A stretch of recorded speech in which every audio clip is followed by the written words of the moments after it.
Hi, and welcome to yet another session of Radiant Shadows, but tonight it's a little bit different. As you can see, we're minus a few people. So we're going to do a Q&A session. You will have seen it floating around on the internet. So thanks for coming and hanging out with us tonight. It's going to be a super chill session. I'm going to throw it over to the people who have been here or who will be here tonight, and we'll do a little round of introductions and we'll go from there. So John. Yes, I'm John. Just wow, no way to bring the enthusiasm. Oh, wow. The suspense is killing me. Wow. Yeah, hi, I'm John. I guess I'm here. I'm here.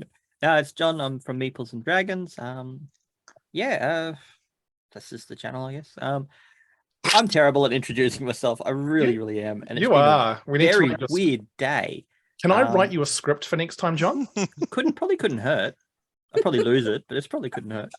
I guess in terms of just a little update from the store, the steins and whiskey glasses are in now, and they are moving gorgeous, like hotcakes. Amazing. They're sexy AF. The GM already bought one, two actually. Two, yeah, absolutely. But either way, that's enough from me, I guess. Throw it over to one of the other guys. Awesome. Go, Cass. I'm Cass. Have I set the tone? That low? It's gone pretty low. Okay, so I've just watched the number of people watching this drop to 2. Yeah. Thanks, hi, guys. Mum. Hi, Dad. Yeah. They're both bots. Awesome. Hello, Mother. Hello, Father. I'm Cass, Shadow Miera on Twitch, on and Twitter and Facebook and all the other socials.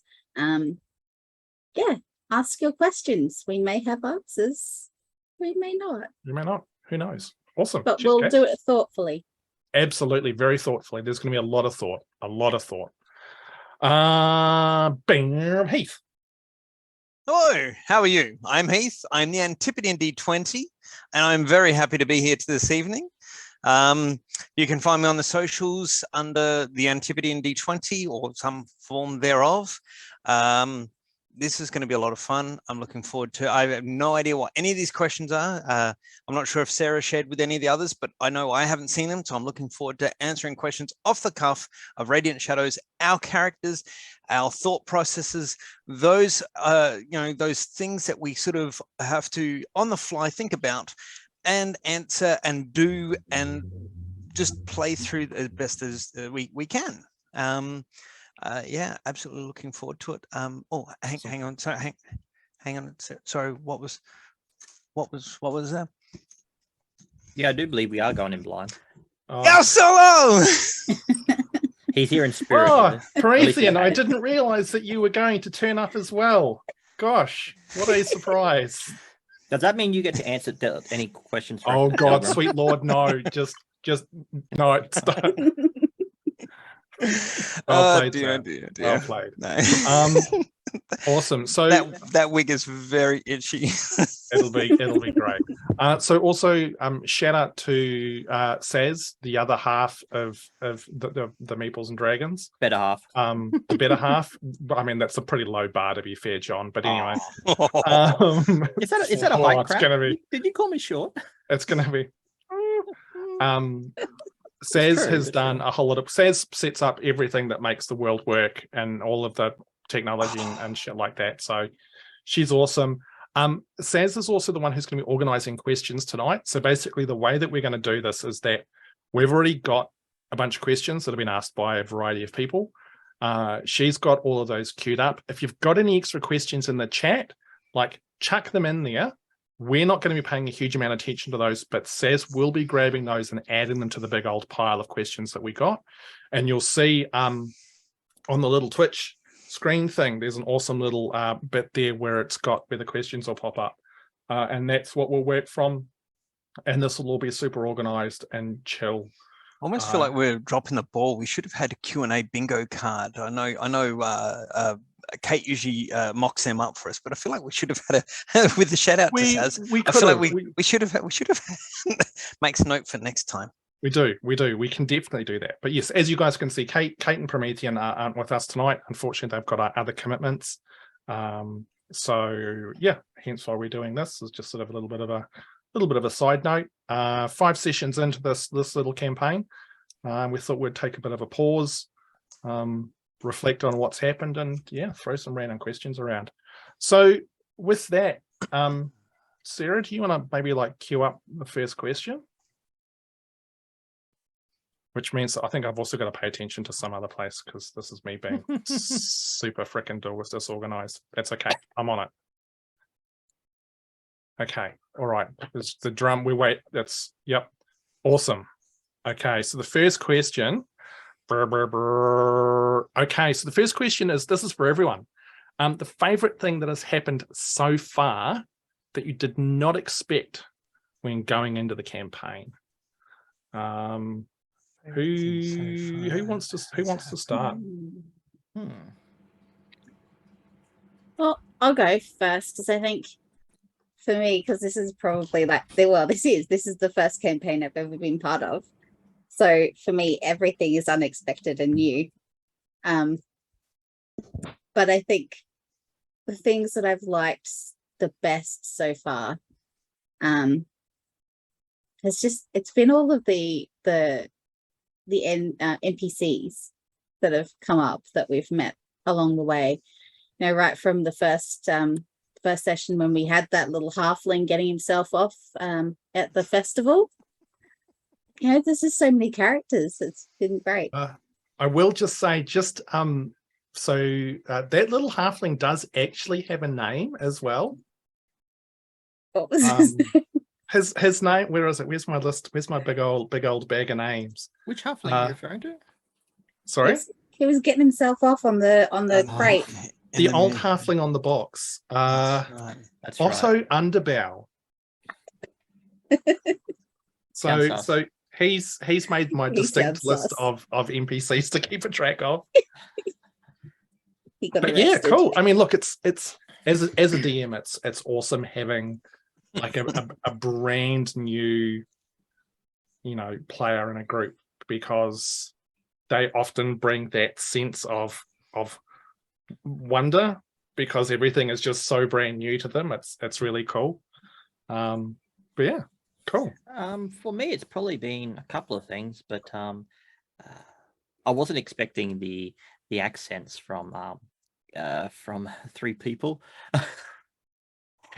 I really wasn't expecting it. So yeah, it surprised me. It's a welcome surprise. Surprise was nice. And the other thing that I always find with almost every campaign that I play, even though you come up with a concept for a character and a character's personality, how they play always changes. It's what you envision it to where it's actually going. Yeah. And at the moment, where Tiernan's going for me is, I had no idea that's where he was going. And so I'm along for the ride. I hear, man. Grumpfel was originally this, like the name being a play on it. Like I had actually envisioned him being a lot more grumpy, but he's kind of that mellow uncle rather than that grumpy uncle for the group. That's my point. You plan it to be something, but it doesn't come out like that, and it's still good. Like I was in our pre-game, like pre-sessions before we all started, I was mucking around with. I dropped some like sound bites into our Discord to sort of see what these guys, what you guys were thinking of it, sort of thing. And I've got one there that I actually every time before we play I listen to, and it's Grumpfel. I'm not a morning person. Please don't bother me. And he's not that person. That was the vision to get the voice going, but he's not. That's not how he's come out either. So I've absolutely 100%. Agree with you, John. Yeah, cool. And look, whilst you're on a roll there, Heath, what are some of the things that have favorite things that have caught you off guard? Favorite things have caught Tiernan with his blunderbuss of doom. That's very cool. Did not expect. I you know, when in the pre-game expected. yeah, in the pre-game sessions, like when you're saying, oh, it's a shard folk and that, okay, cool, might be a disavow, and you kind of sketch it in the background. Okay, we got a halfling over here, we've got a deep gnome, and I'm playing the deep gnome. We've got a deep dwarf over here, we've got another halfling, and we've got the shard folk, and you say, oh yeah, Artificer, and that sort of thing. And then all of a sudden they pull out, and we're like, oh, okay, didn't expect. Well, hey, everyone's awake now. That was a lot of cool. Yeah. Promethean with Delgrim's sort of pseudo-Russian accent. Didn't see that. Kate with Ronan's Irish accent. Or pseudo. Do we have to say pseudo again so I don't upset Promethean? It's her Riverviewian accent. That's how everyone from Riverview speaks. So yeah. And that was yeah. Cheers. That was cool. Like little thing like. I got a hat tip to your NPCs are good because I haven't run many games myself, but knowing that you've got to try and keep track of what NPCs you've got, what voices going with. Larry is awesome. A lot of the NPCs for Greenfield are pretty cool. I like how you've got little niche things there without being stereotypical. You know, you've got whereas you fall into stereotypes with like the inn, they're not stereotypical in the sense of where they come from. Okay, you got furbolgs in there rather than just this portly human couple running I love that. And the bakery. I'm a baker by trade, so that's near and dear to me. You know, you've got the local lordling with his. You know, we're uncovering layers of it. He's not just some two-dimensional hapless character. There's something else going on there, sort of thing. I've got to admit though, the Halloween one was it took everything up a level, which was pretty cool. And you did sort of say that, hey, buckle in and get ready. That was a lot of fun. But I do like how when you're talking about things not expecting goes out, like when like any good adventuring party, you've thrown something at us and we've either totally ignored it or we've latched onto it. You know, you've got it's like Lord of the Rings where, you know, Tom Bombadil. Yeah. You've got Aragorn in the corner, and we're too busy talking about pints over here. You know, you threw a boat at us for decor and decoration. Is there a boat around here? Yeah, there is, because logically it's a little lake which people go out on their boat. So yeah, there's probably going to be a boat there. So I'll say that there's a boat. You had so many opportunities to put a hole in it too. Yeah. I know, but I didn't even. And I think I said at the time, like one of the main reasons I didn't put the hole in the boat was because I didn't want the story to stall in the middle of the lake. It was just like, okay, get on the boat, sail out, come back. Let's get a fish. Get a fish. Yeah. It would have answered a very good question. What characters can actually swim? Well, look, and you know, there's always opportunities like that. But yeah, no, that's really cool to hear. It warms my cold dead heart to hear some of these things. So like, yeah, the range of NPCs, being polite and making sure I'm not being discourteous. I know that's the same thing. The range of NPCs, I'm pleasantly surprised and drawn into that without going, oh, I really didn't expect you to, you know, run a game or something. So that little lovely little balance of you go into a game going, right, there's going to be so much of this. Oh, Ham's brought his A game. Fantastic. So pleasantly surprised. Cool. Excellent. Grumpfel gets all of the loot for the rest of the campaign. Yes. So boom. Sorry, Cass, halflings miss out now. You've got to step your game up. No. I'll get it back. It's fine. Grabbing the cookies. Knowing Grumpfel, he'll give it to people. Yeah, well, that's not if it's all cursed. All of a sudden, Grumpfel's the den mother. Here, come here. You've got something on your face. I see that Gav in the chats was right there with the curse stuff too. So, look, for me, I think the favorite thing for me, there's been just the way the group. And I'm not sure if it's probably not what I didn't expect, but the way the groups, it's such an interesting collection of individuals. And there is quite a nice range of, you've got Rowan, who is super talkative and super in your face, but has a certain amount of sort of social etiquette, to Delgrim, who's got zero social etiquette. You've got Grumpfel, who's sort of that, like you said, sort of the older uncle who's almost sort of there in the background, sort of watching and sort of slightly sort of guiding and making sure that sort of things are going the right way. I think Tiernan, he is just like, is in this constant state of like WTF at this point in time, I think. Pretty much. He's like a greenhorn. Yeah, exactly. And that's how you've been playing him. It's been really cool. And then we've got Miera, who I think in my head I expected her to be a little bit more timid, where there's been not the case. But I got to, so just if I may jump in with Miera, and I thought I thought this as well, and I thought Cass was going to play a little bit more timid, and from what I've seen of role playing, I reckon she's comfortable where she grew up and where she is. She's come out of it. She's a little bit timid, but with this group, she's kind of gone, I don't have to be so guarded because this is becoming a pseudo family. And so we're seeing her come out of her shell a lot more. Yeah. And I think that's something that I'm really looking forward to seeing is how the group bonds a bit more as well. Like, I think there hasn't been a huge opportunity for sort of a lot of big bonding moments. And I definitely encourage you guys, like as we play, to have those. There's going to be times where you're traveling for a week to get somewhere to have those conversations. Mm-hmm. And people have been starting to have them every now and then. And I know sometimes people feel a bit self-conscious because they don't want to, steal the limelight, or they don't want to feel like they're hogging things. But it's like, this is how all of this stuff happens. Like, I would happily sit here for an hour of the campaign and have you guys having conversations with each other, because it's such an intrinsic part of the group coming together, but also each of you guys revealing a bit about your characters and building up those bonds, maybe even building up, maybe there's going to be elements of people that you find out that maybe you're not a fan of, and how does that impact on the group? So I think there's all of that sort of stuff is it's all narratively really interesting. Not everything has to be get from plot point A to plot point B to plot point C.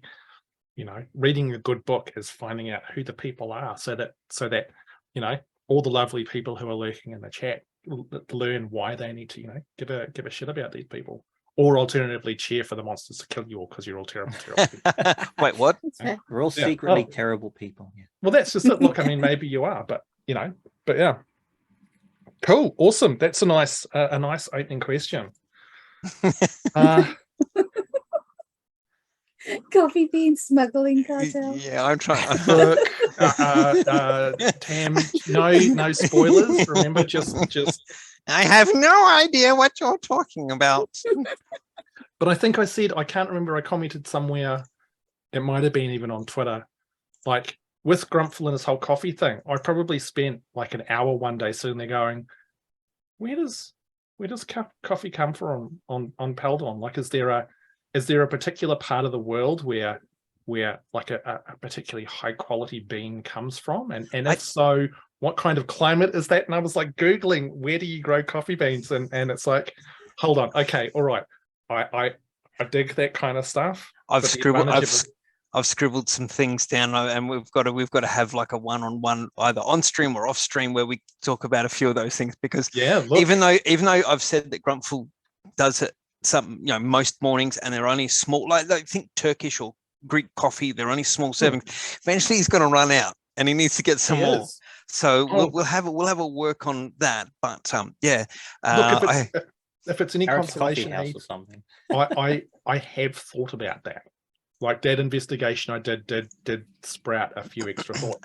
And that's one of the cool things about you guys revealing information about your characters and those RP moments, is because it actually gives me hooks for little things. And it could be a story element, who knows, maybe there will be some giant coffee cartel that you guys are going to have to bring down at some stage. I'm trying to ignore chat and not derail this, but yeah, no, Grumpfel will make it sure it's some sort of fair trade coffee. Don't worry about that. Yep. And it won't be masking cane.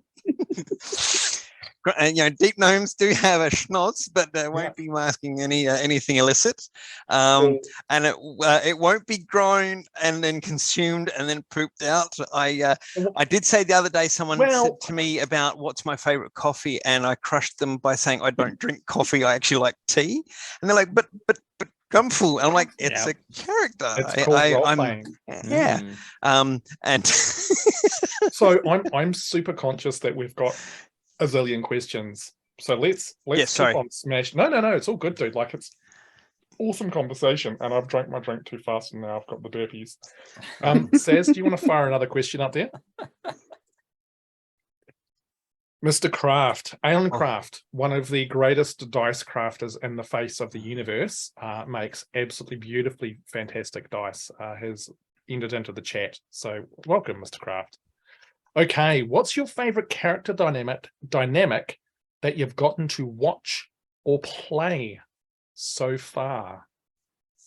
I think John, you went first last time, didn't you? I went first last time. Did you go first last time, Cass? Yeah. Or you can go first this time as well then. Oh no. No, okay. Damn it. Heath, how about you? What's your thoughts on this one? Your favorite character dynamic, like as in my character or any character, any both? Dynamic, any dynamic between any of the group, both is good. NPCs or whatever. Okay, so character dynamics. I got, like, if we've got to draw this out. Delgrim with the filter or the lack of filter, and Promethean is brilliant at that, and the sort of that Russian Drax not from 007, Drax from Avengers, with that literal interpretation of everything. What sort of, that's really cool. And I know that's going to get us into trouble, and I know we could say to him, hey, look, Promethean, we really need to curb this because it's grinding it down. I really don't think we need to say that to him. I reckon he's got a great internal compass on it. Absolutely. And I reckon anytime he uses it to slow us down, I think it has worked in favor of the narrative. And I think it's been brilliant in the sense of, it's not just 4, 5, 6 players in your thing, and you all meet in the tavern, and you're all common. I was about to say English speaking, common speaking humanoids, and off you go. No, we've got a couple of disjointed character interactions in the sense that they're not all from the same area, and those that are, like, we've got Grumpfel and Delgrim. Okay, they're both underdark, if we can call it that. I'm not sure what your equivalent of. They're both deep races, gnome and dwarfs, and they're not the same, but they're from a same locale. We've got 2 halflings, again, same locale, but they may not be the same clan. We've got Tiernan with the being a shard folk, a completely different thing that some of us have never seen nor heard of before, but we found this guy, recognized that, wow, he's valuable. We've got to kind of help him too,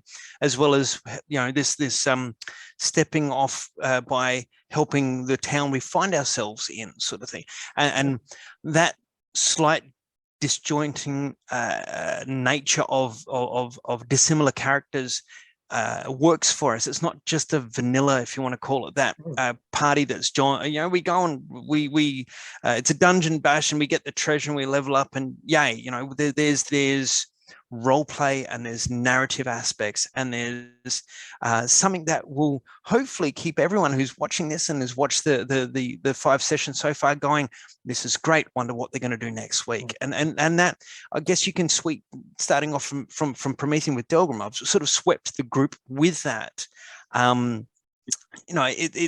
It works for us in the sense that the dynamic we'd hope for has evolved from what we've thrown together, if that makes sense. It's been cool. It's been really cool. Yeah. No, that's nice. That's nice.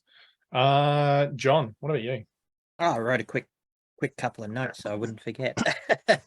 One sort of dynamic which I found was interesting is, and it's almost a question in itself, is how on earth has Delgrim become the face of the party? Like he's literally the first person to speak. I know why, because he has a hat of leadership. That's why Delgrim is the first to speak, because he has the +2 hat of leadership. I think one of the reasons that's happened is because he's got no filter.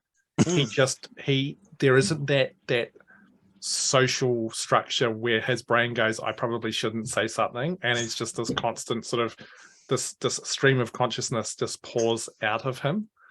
And I'm intrigued to see how that plays out, and I'm intrigued to see if you guys, like, I know exactly what you were saying before, Heath, around, you know, not reining him in and stuff like that, but you know, will there be situations where the characters go, hey, you know, Delgrim, we're about to meet, you know, the supreme high overlord of the universe.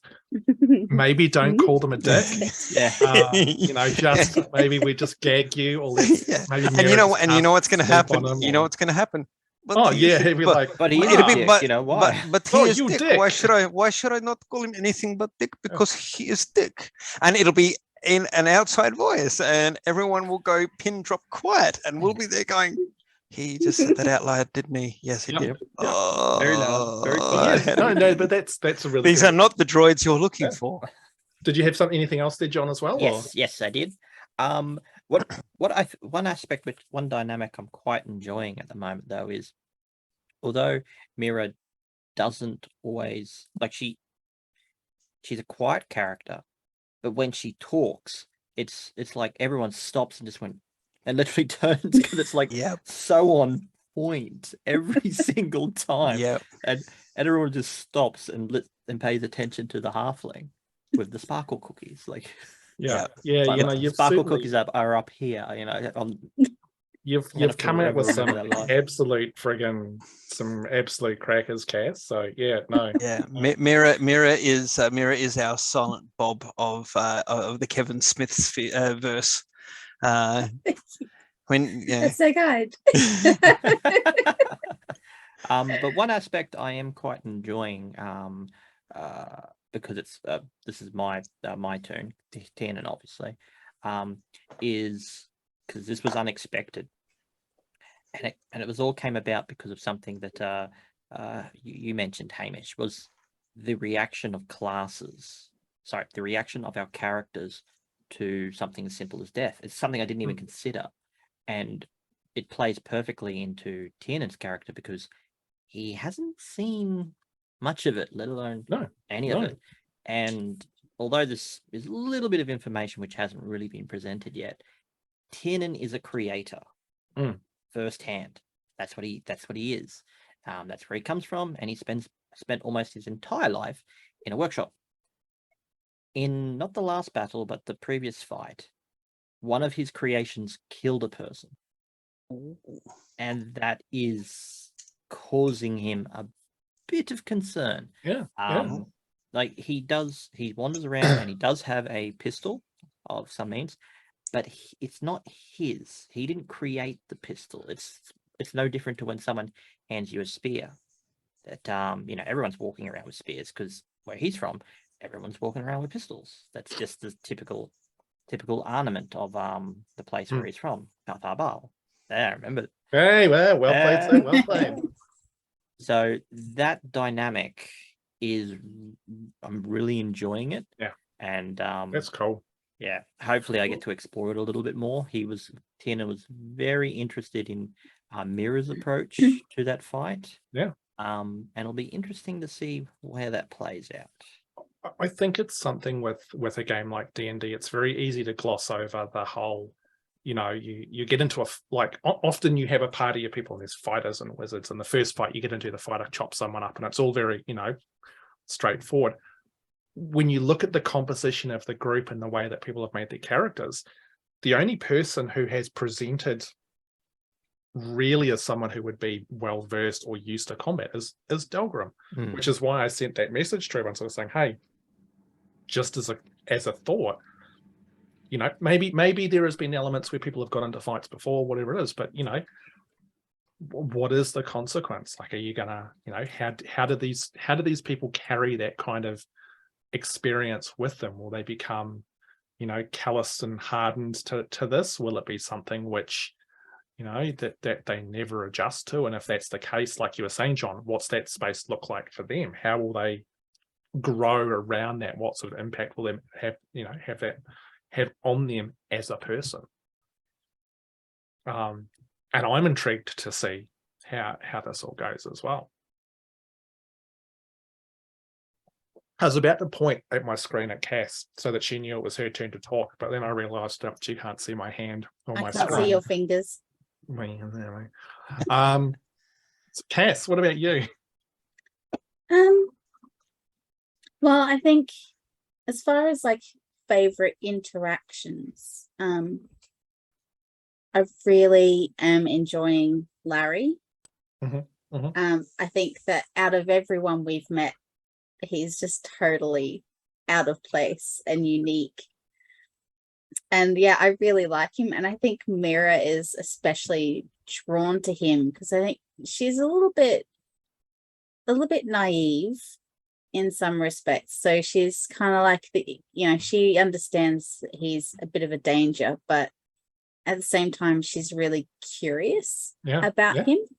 And what does Larry think about that, Larry?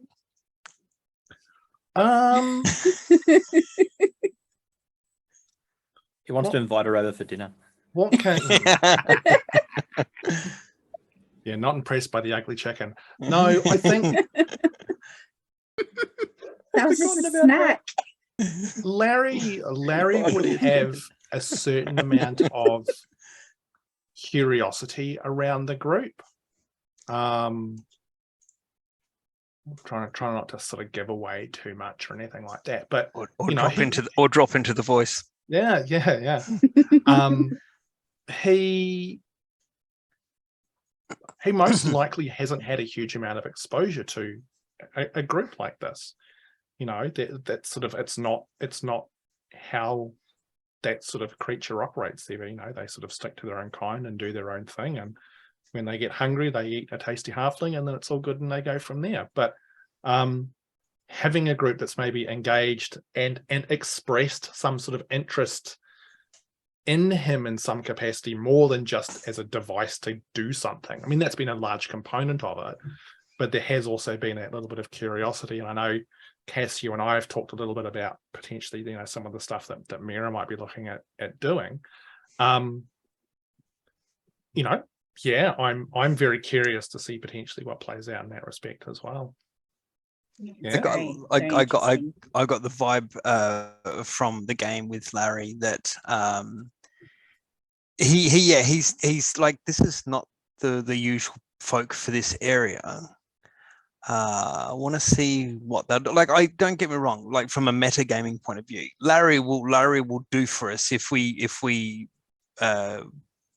annoy him enough. He's going to be like, all right, yep, my fun's over. It's snick, and you're all gone, sort of thing. But I got the feeling that he's gone like, they haven't attacked me. They haven't run away screaming, which is fun too because I get to chase them. I get the feeling that Larry's gone like, there's reciprocal relationship benefits here. There's like, I could do a couple of things for them that's no sweat for me, but they can get stuff for me that maybe, it's the trade with the livestock. It's not, it's that, Larry and whoever's with him, because we don't know whether there's just him or there's a few, could go and get these things, but then that creates agitation with the country folk. Yeah. So if now the players present a funnel in a way that he can achieve those means without needing to upset the greater ecosystem, he's gonna be like, yeah, I'll let them squirm, thinking that I could kill him at any second, but it benefits me to keep him on a leash. He's one of those NPCs where I think anyone who's run a campaign before, that you dream up this whole army of NPCs and all these encounters and all this sort of stuff. And sometimes you dream up an NPC and you go, yeah, man, they're going to love this person or whatever it is. And the party skates straight by and you kind of go,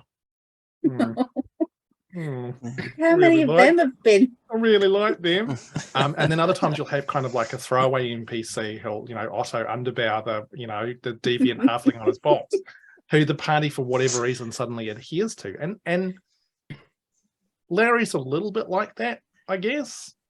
And so I think it's been interesting for me to have to scratch a little bit deeper below the surface of Larry than maybe I want to see Larry hang around. I really don't want anything to happen to Larry. I see the spoilers in the chat, Talera 79. I really don't, like, from a meta gaming point of view, I really don't want to see anything bad happen to Larry. From at least from our point of view, like from the party's point of view. I don't want to, if the narrative unfolds such that we have to square off with Larry, okay, the party's got to look after itself. But again, from a metagaming point of view, and the narrative will be what the narrative be, but from a metagaming point of view, I really want Larry to end up being this, not necessarily ally, but this NPC that we can be contacted, hey, can you help me? Or we can go to him and go, hey, can you help us? Look, it is the way that I generally run my campaigns is, is I actually keep a timeline of events.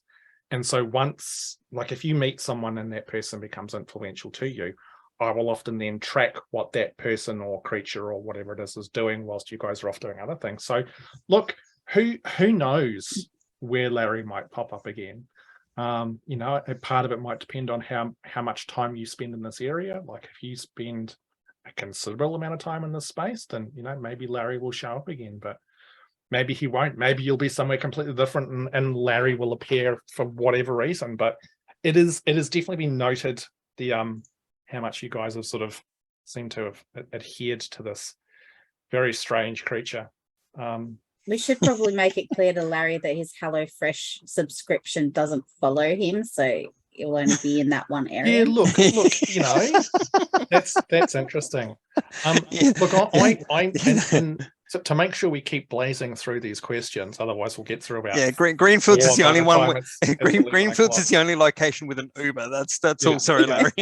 So one of the dynamics that I've enjoyed that caught me out was Rowan's conversation with Tolbin, where he was just hanging around waiting for you guys to sort of take you guys off to where the wagon was, and then she sort of tried to go full sort of moral conversation with him, and that real, as a DM, that really caught me off guard. I thought it was a fantastic moment. It was a wonderful little insight into Rowan's mindset and headspace.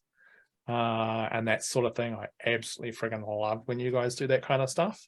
And for me, it was interesting to then try and put myself in Tolbin's shoes and go, well, what would be, where does he sit on some of this stuff? So that was really interesting. I really dig that kind of stuff. I'd just like to say this, that Tiernan has never liked Tolbin. I don't know why. It just never has. Well, you were going to shoot him in the back, weren't you? Oh, look, I was like, is this going to be like, is Tiernan actually some cold-blooded killer and he's just going to blow his head off? I'm like, no. Logically speaking, everything pointed to him originally from Tiernan's perspective. This is true. So it's like, well, he's a bad guy. So yeah, well, don't shoot him. I mean, what's actually bad though? Like I like trying to play a little bit with that sort of that moral scale of what's bad and what's good, and if you do something bad because of the greater good, is that really bad? And I'm sorry, but there was literally a rotting carcass like not 5 meters away from me. Yeah, well, I mean, don't explained his rationale. He looked at me funny. I was going to say, don't tell Promethean, but I keep waiting for him to break out Delgrim with the Russian accent. Just because he's bad guy doesn't make him bad guy. Yeah, well. Saz, what's our next question? She already put it up. Has she? Oh, that's me not paying attention to the right screen. So the question from Saz is, who's your current favorite NPC and why is it Larry? Fucking hell. I think we kind of covered that a little bit, haven't we? I'm not sure. I'm not sure if anyone's got anything anything else to expand upon from there. The only thing I'll say about Larry is literally he's always wanting to eat one of us. Like he views us as prey, but it's like prey with guidelines. As long as you meet the guidelines, you're fine. I don't think he'd eat a shard folk, and I think a deep gnome and a deep dwarf are probably not on his palate. So that kind of only leaves 2 halflings on the menu, doesn't it? Sorry, Miera. Two tasty chicken nuggets. Yeah, that's it. All he needs is a dipping sauce. To take it as you will. I don't know what. Anyway, any extra thoughts beyond, since Larry does seem to be a bit of a favorite? Any extra thoughts beyond the Larazamble? Larry, I can't believe he's been called Larry. I should have heard my name. Hey, come on, we're Aussies. Oh no, look, I mean, I'm so perfect. used to having the names of my NPCs changed and twisted and turned into something completely different and weird. Talera, not that anyone else would do that, Talera, but I'm just saying. I mean, we could have fixated more on the balls side of that name. If you wanted to take you could Larry have Zamball. Zamble, Zamble. I'm not hearing balls. Well, I think that's more a reflection on you, Cass, than everybody else. So Awkward. Okay, look, I think it's pretty unanimous that at this stage Larry seems to be. I think Larry's a front runner. Yeah, definitely. Yeah. All right. Next question. Makes note to kill off Larry. Okay, hey, this is a question for Cass. What's the recipe for the sparkle cookies?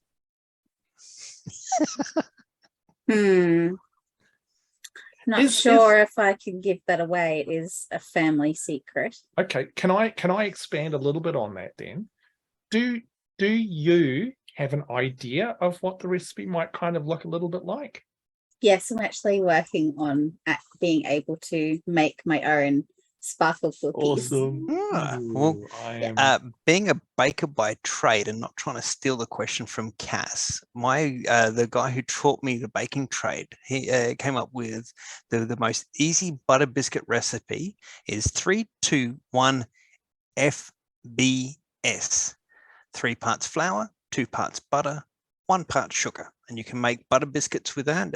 Anyone listening and watching, write that down. 3-2-1 FBS. 3 parts flour, 2 parts butter, 1 part sugar, and then you can add and put stuff in and tweak it to what you need. There you go. I am definitely intrigued, Cass, by the idea of. Well, my 3 dad parts is flour, 2 parts sparkle, and 1 part sugar. Definitely. 1 part My dad's the soul actually of my enemies. 1 part Larry. Wait, what? My dad's a chef, so I've been kind of talking to him cool. about it as well. Oh, dude, that's awesome. To see if we can sort of think up something that will not just be like, that will give it a bit of a sparkle, not just look sparkly. Yeah. I am very intrigued now. I've got to admit, I've actually raided Miera's private stash, and I have a tin of sparkle cookies here. Hands off, Larry. Nice. Excellent. Nice. Well There is no sewing supplies in this. I promise you. There is cookies. Awesome. So I knew a question about cookies was coming up. Like, I've got to prep this. for those of you in the chat, once we know what these cookies look like, we'll figure out if we can. Well, I mean, it'll be up to Cass whether or not coming to the Meeples and Dragons merch store soon. Yeah. I can just see the shirt. The shirt that says "Give me all the cookies now" with Larry underneath it. And by cookies, I mean the halfling. So, question for everybody. So, what's one keepsake or memento that your characters carry upon themselves that reminds them of home? Blinky. Blinky? Yeah, pretty much Blinky. Yeah. Considering it was a sort of a joint effort, that one. And he was damaged So we had to spend the first whole level repairing it. No, that's awesome. Excellent. What about Grumpfel? Like the little coffee setup that he has, the little grinder, boiler, whatever sort of thing. The holy symbol, a little bit too. But I think I'm trying to remember, there was in my notes here somewhere, and it's not come up in narrative yet. And I know we could keep it quiet and say, I have something, but I think there was some sort of token or something of a homeland here as part of a plot device. Not giving away too much spoilers, but Grumpfel is on a mission to do something. Now, I can't remember how much we've revealed in gameplay that he's looking for something. But there was a little token of his homeland which he was looking to either use, swap, barter, sell to further that little mission to find that little thing. I can't remember what it was because it hasn't actually come up in gameplay. But it was. I had a note here. I'm just quickly going through D&D Beyond to try and look for it. Whilst you have a look, Heath, we'll jump over to. Let's leave it to obscurity and say that he has something that is going to be part of this furthering plot character device that will unfold in future sessions. Yeah, absolutely. Perfect. Cass, what about Miera? What does she have? I think I know, but we're going to find out.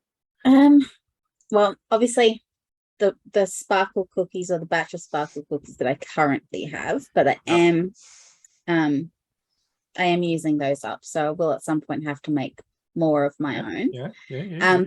But I think the one thing that I carry is Algernon, the little carved bird, or the what's it called? The hummingbird, the rainbow hummingbird. And Algernon's something that, was obviously really important to my friend Bex, who went missing, and so that's something that I carry and keep close to me at all times. Yeah, cool, awesome. And Algernon has come out a few times when your magic's been involved, hasn't it? Yes. Yeah. Interesting. I might elaborate a little bit on Blinky, just because it's not going to reveal too much. Yeah, for sure.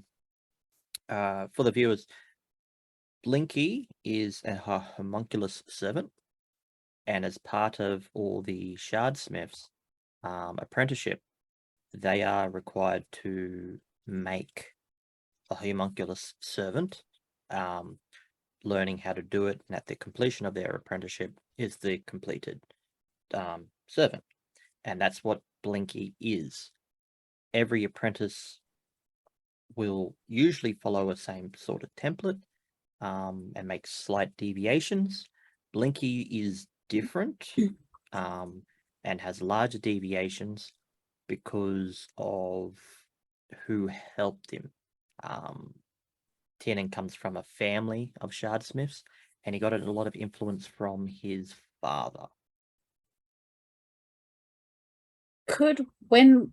If it ever comes a point in the story or in the adventure where we use disguise self, could we put eyelashes on Blinky? He can be made to have eyelashes, but you'd have to convince Tiernan to put them on there.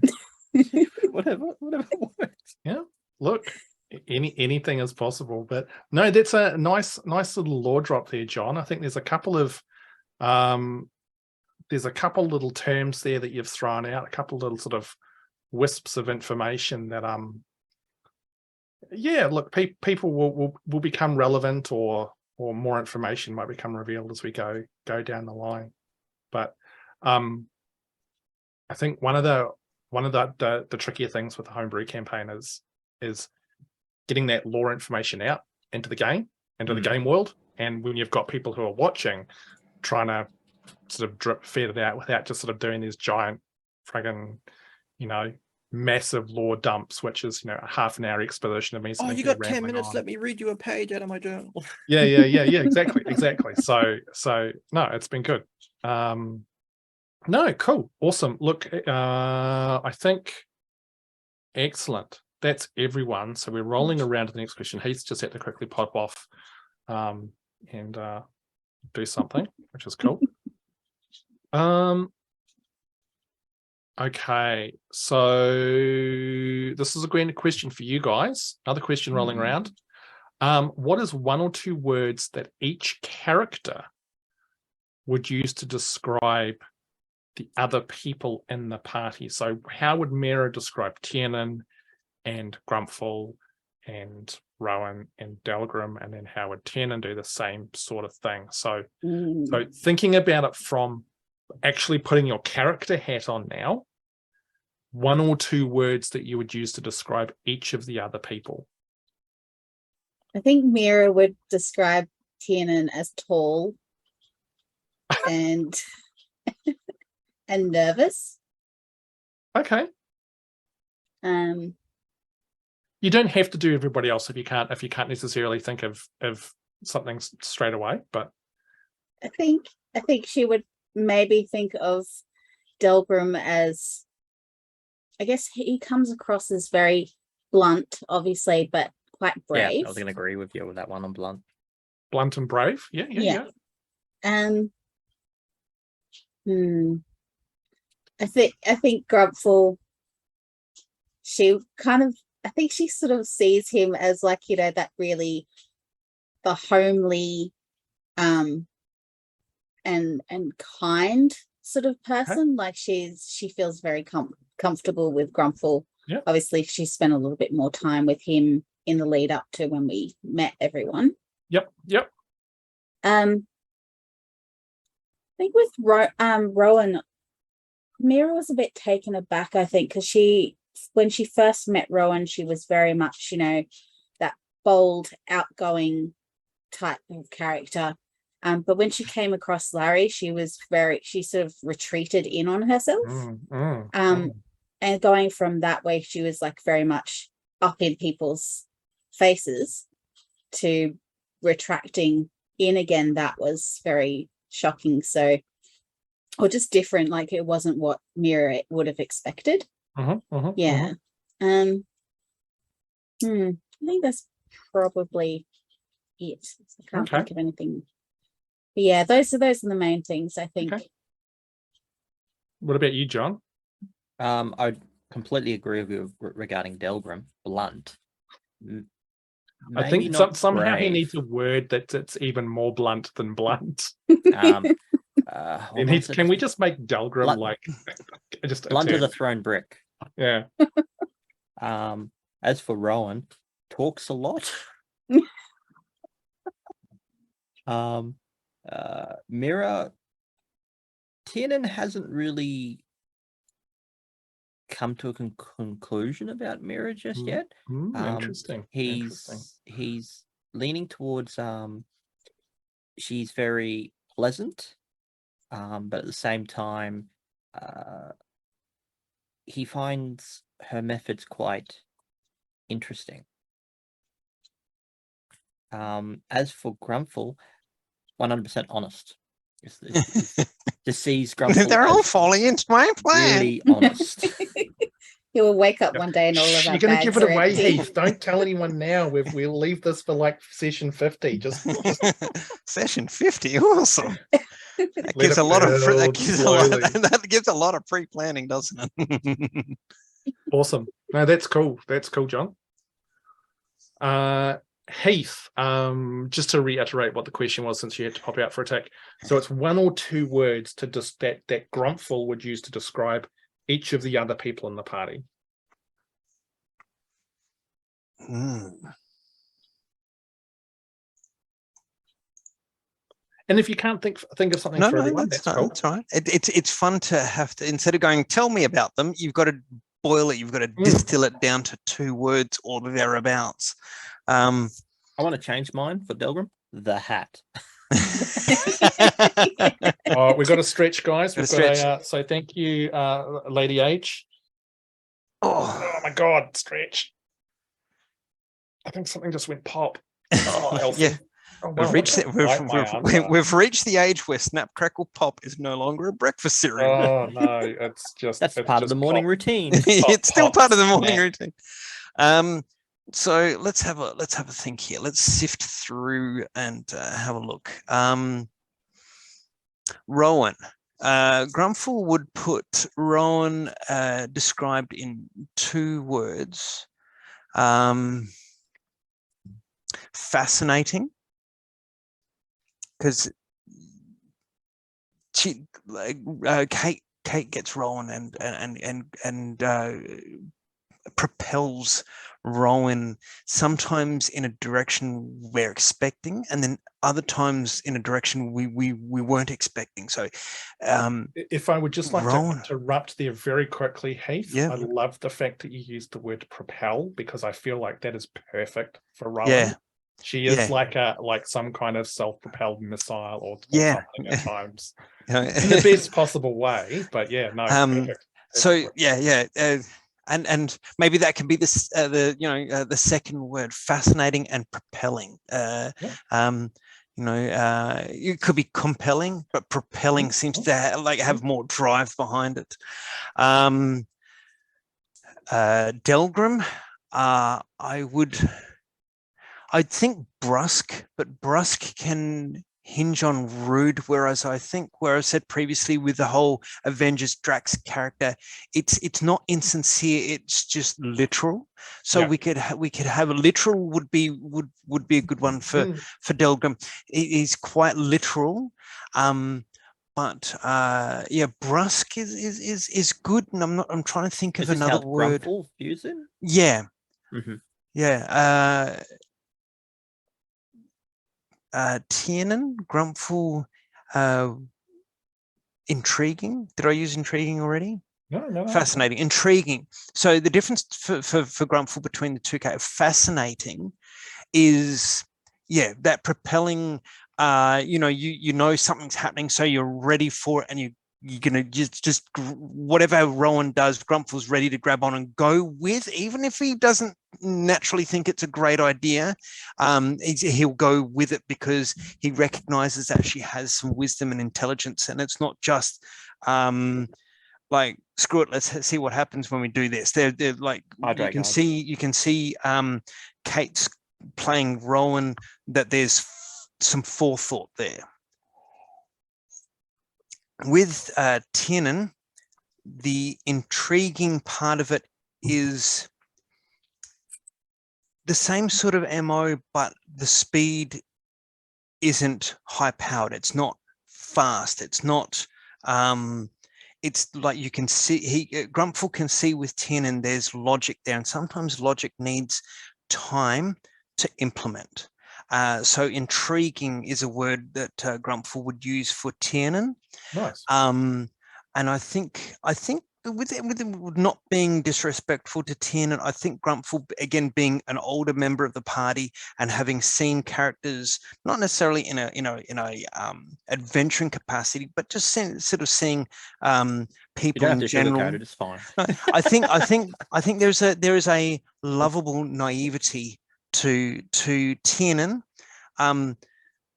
that there's thoughtfulness there, but still with a little bit of naivety enough that that it's coming from a good place, rather than, again, that screw it, let's see what happens sort of thing. Nice.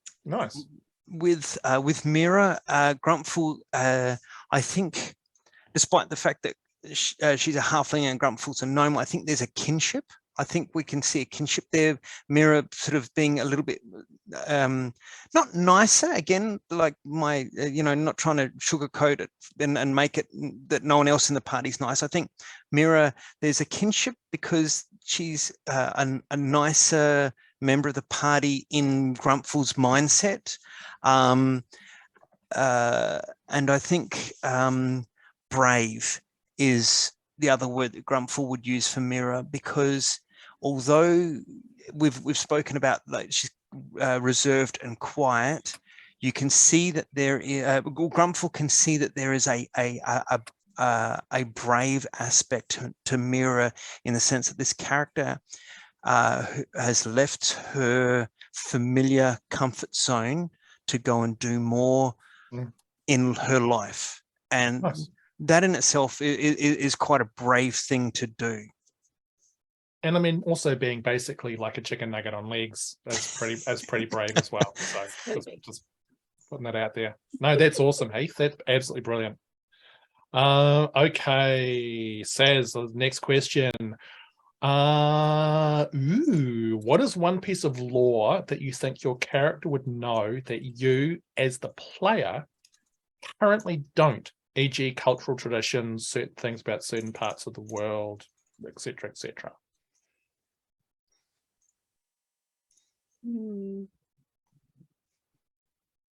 I think that's probably very easy for Miera because she really hasn't gone very far outside of Sparkletown.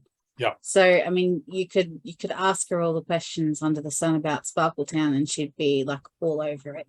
Mhm. But in terms of other things, I mean, she's read books, but has no actual experience of anything further than her town's borders before. So there's nothing that you're curious about that you think she would potentially know?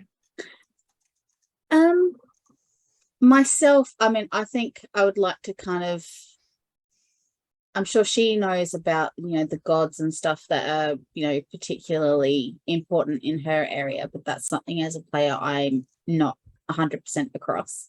So that's probably something I would be interested in learning for myself, but I'm sure Miera would know that. Okay. Interesting. I think in Sparkletown, I don't think they would be a particularly pious sort of place. Like I don't think there's a lot of sort of worshipping of the gods and stuff like that. But from the ones that they do, one of the ones that they probably would know a little bit about would be the god called Negosis, who is the god of commerce and trade, because there's a lot of that because of their vicinity to the Rainbow Lake. It is the ultimate tourist location in Redwald. So I think that would very much be one of the gods that would probably have some sort of influence in. I'm just having a quick flick through the other gods they've got here. The arts, maybe? Lule, Luule. May very well be another one, because again, there's sort of that artistic aspect to what they do as well. But yeah. And But no, look, more than happy to fill some of these things out with you as well. John, what about Tiernan?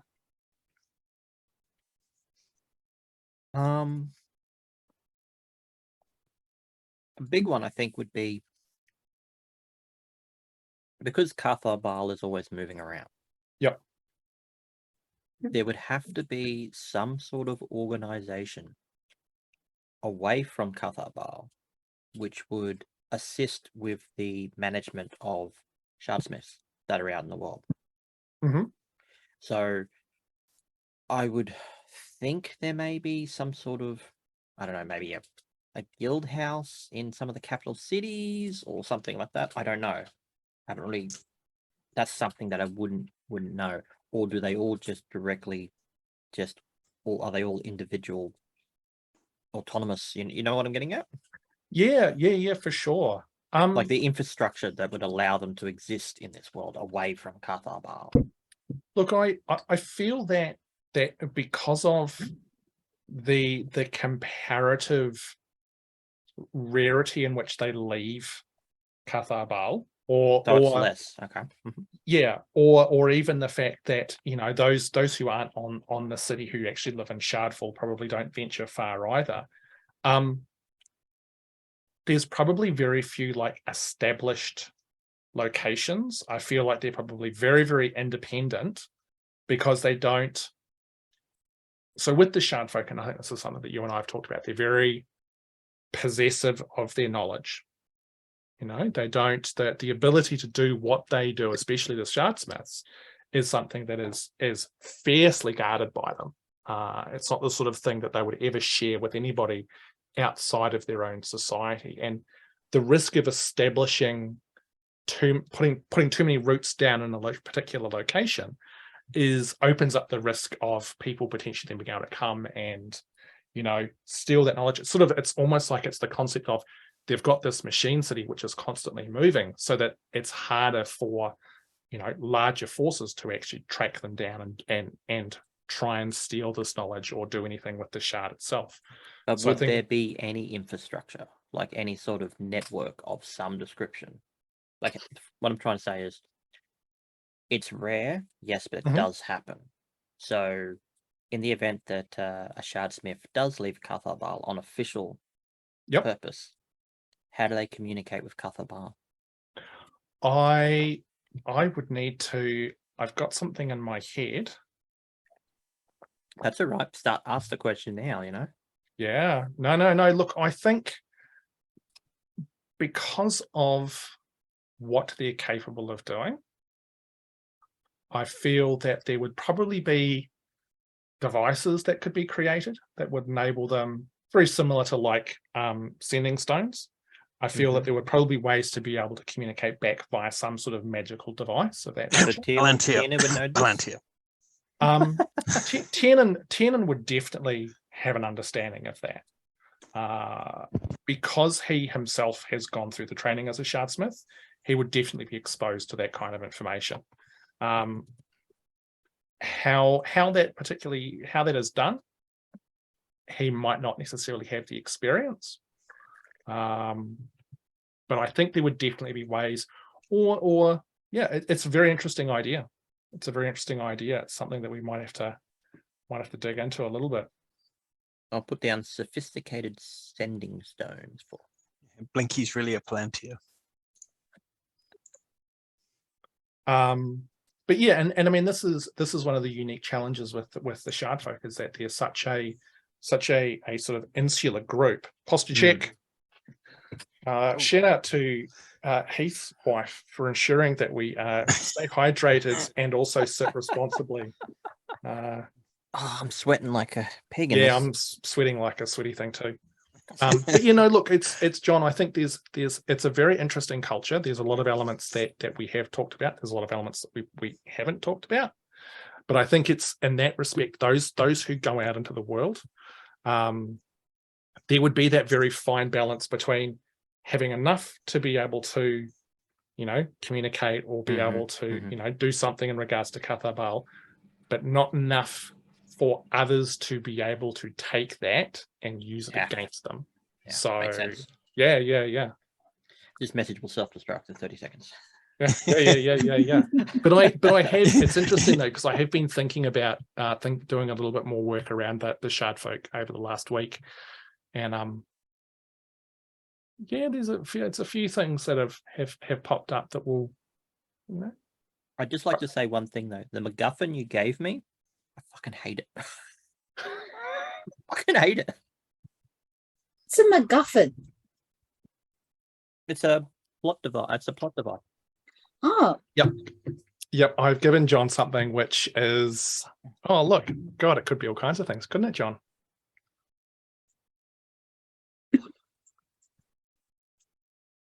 It is. I will say one of the challenges with when you're trying to do sort of fairly player centric kind of campaign is thinking about the different stories that all the players have and all different plots, and then realizing that for some people, it could be first couple of sessions could be right into their stuff. It could be 20-30 sessions before we touch on someone else's. It's finding that balance of where things logically fit based on what the group does. But John, I see it every 2 weeks.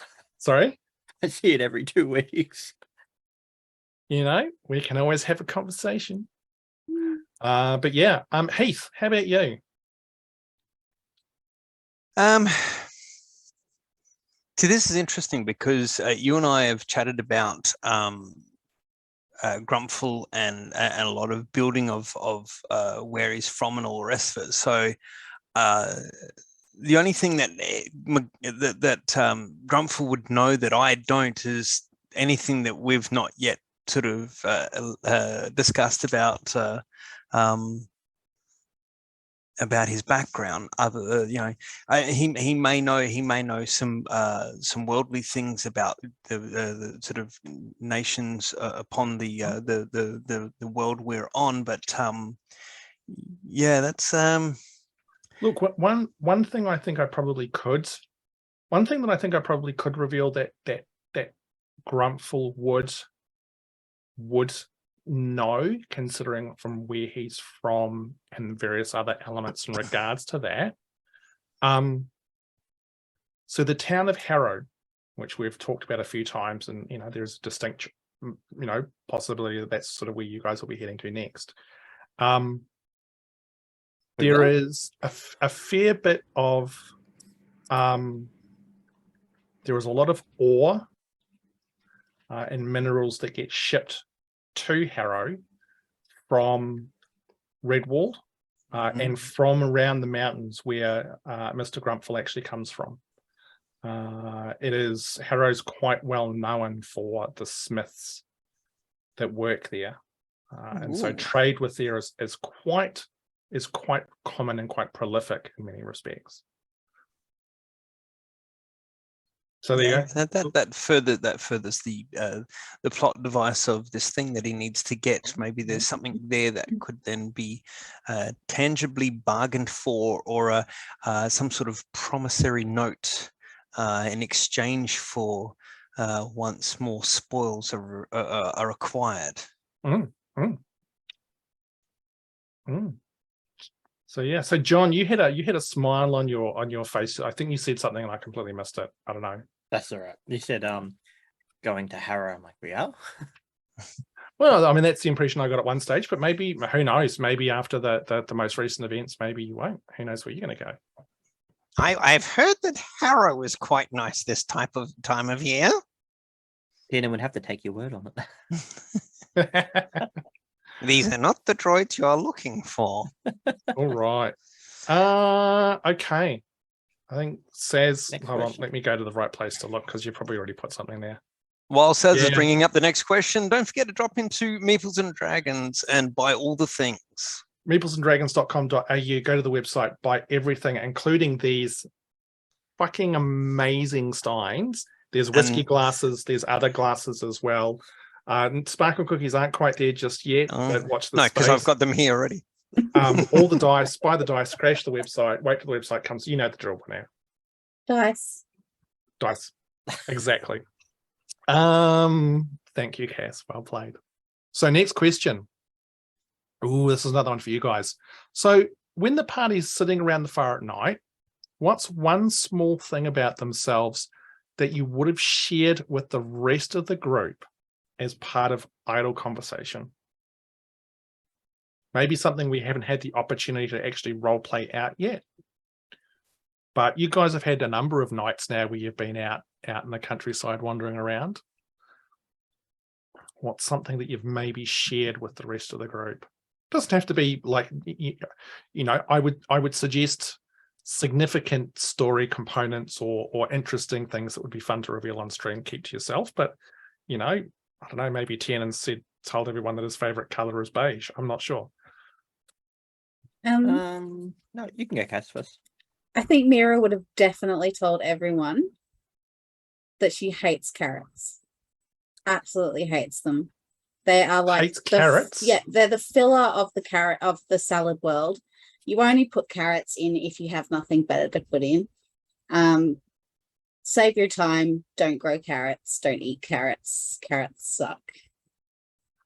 Interesting. Okay, for those playing along, cross off your bingo card for ingredients in sparkle cookies, carrots. Yeah. Will not be carrots. No. This is the secret ingredient is not carrot. Interesting. Okay, no, that's cool. I like that. That's really funky. I don't know. What about your other two thoughts? Maybe not necessarily something that Tiernan has revealed per se, but it's more of a sense of you get the feeling that he's missing home a little bit and he's a little bit lonely. he may have revealed that, or sort of giving the general sense, is that he's a very, he's always been around his family. He's from a very tight knit family, so this is his first time away from them. Cool. So it's sort of an adventure, but at the same time, he's, sort of missing home, but he has to be out here for some reason. Okay. And what about Grumpfel? I think there has been little tidbits of Grumpfel come out in the narrative, the role play throughout. I had a great little Grumpfel and Delgrim had a great little back and forth. I think it was the last session. A lot of which I can't remember what I said. I know the wiggly wobbly timey wimey bits of it, but what Grumpfel said. I think because Delgrim asked like, why does Grumpfel do what he does? Because I think it's like the third session where I've healed Delgrim back up. Do I attack with a spell? Do I heal the party? Do I attack with a spell? That sort of thing. I mean, he is more of the healer. He is the cleric of the group sort of thing.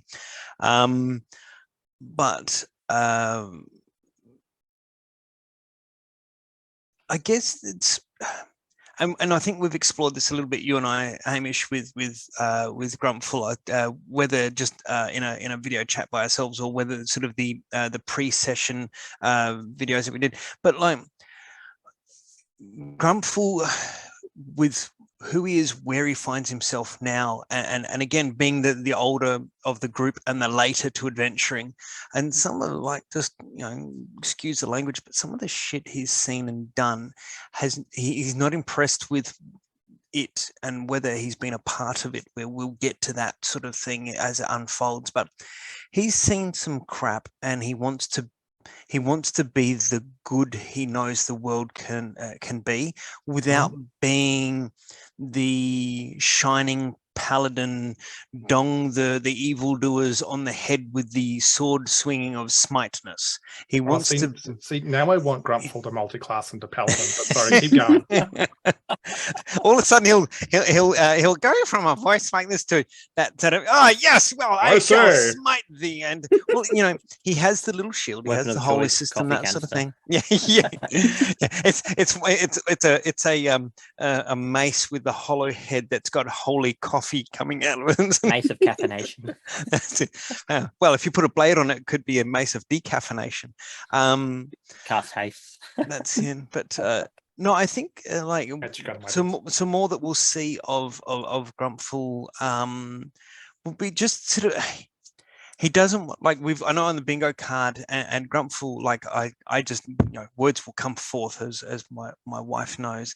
But Grumpfel is a little bit more reserved, but he will tell a story. So I think around a party campfire, you'll see a few more little tidbits of who he was and what drove him to be here, particularly with his previous life as a trader. TRADER, and some of the stuff that he saw, the fringe elements and the bad elements of society, no matter who they are, background, race, whatever, he's seen bad and he's seen good in every aspect. And being a trader on a caravan, he got to a point where he saw some bad, he saw some good, and went, I want to be part of the good. And again, like I said, it's not, sorry to burst your bubble. I don't at this stage think he'll multi-class into paladin, but he wants to be the good that he knows the world can be. Yeah. But with gentle, humble, uncle baby steps. Yeah. If that makes sense. That's awesome. That's awesome. Traded to the tea market, says Tori. No, I don't think Grumpfel would say no to a brew of tea. It's just coffee is his main source of enjoyment. I dare say he would have tea. He's joked about tea being a no-no, but I think the mood would take him where he would have tea. But coffee is his first stop. It's his first love. Cool. So a reminder to the chat, if you do have questions, feel free to lob them in there, and Saz will scoop them up and deposit them into our giant question bucket, and then poop out questions for us to answer as we go. I was Maybe- worried maybe- where that was going for a second. Lovely. Yeah, no, I was, Maybe, yeah.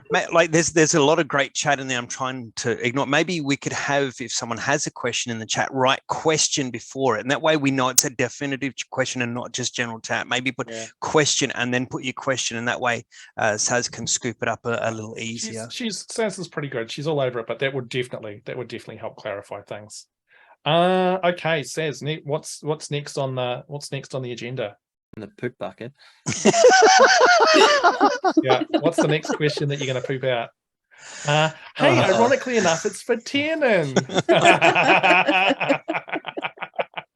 Oh, calm as a bitch. Okay, so coming from a culture where people are incapable of magic, what's his opinion of being in a group with 3 other people who can all cast spells? Surrounded by complete freaks. No. Give me your soul. Tell us how you really feel. All of a sudden, Grumpfel's turned into the movie Leprechaun with Warwick Davis in it. Give me your soul.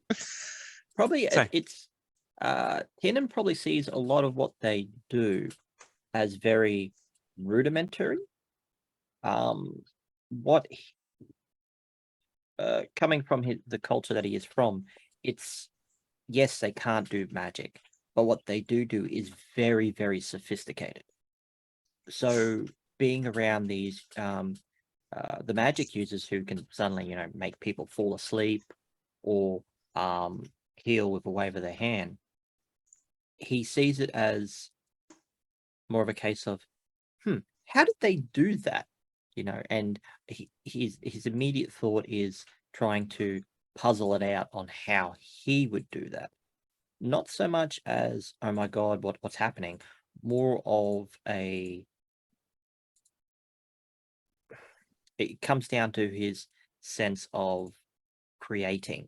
So anytime when he sees something like that, if he hasn't seen it for the first time, he would immediately try to think of ways to replicate it. It's just the way his thought process works.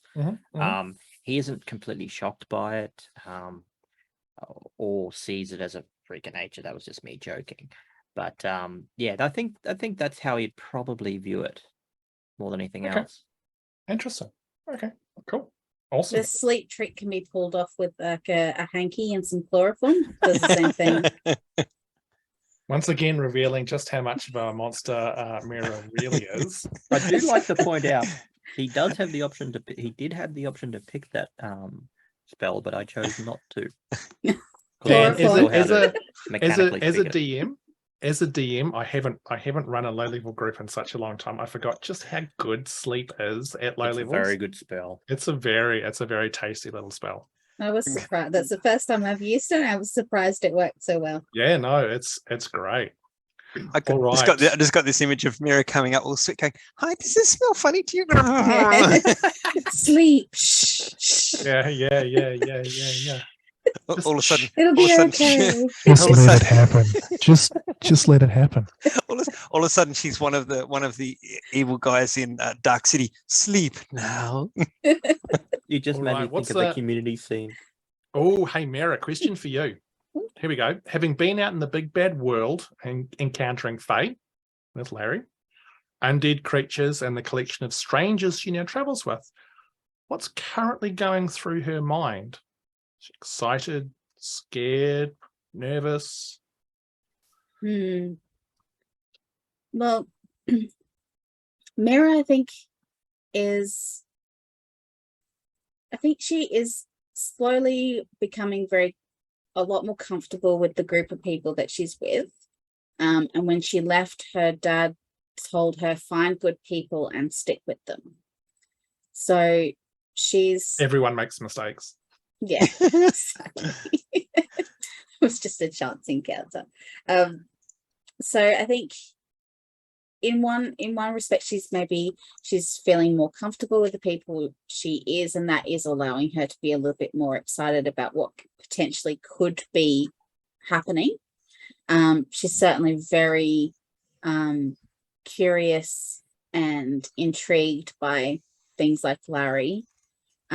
She's also slightly preoccupied as well, and is always kind of thinking about, well, her friend Bex, and she had sort of a hint of her presence back in Greenfield. So she's also got that on her mind as well. So there's a lot of mixed kind of emotions and thoughts, I think, sort of running around Miera's brain at any one moment in time. Interesting. Cool. Awesome. Yeah. Okay. Grumpfel, your turn. If the party was to go its separate ways once the fireworks were returned to Greenfield, who would he be most likely to want to continue traveling with, and why?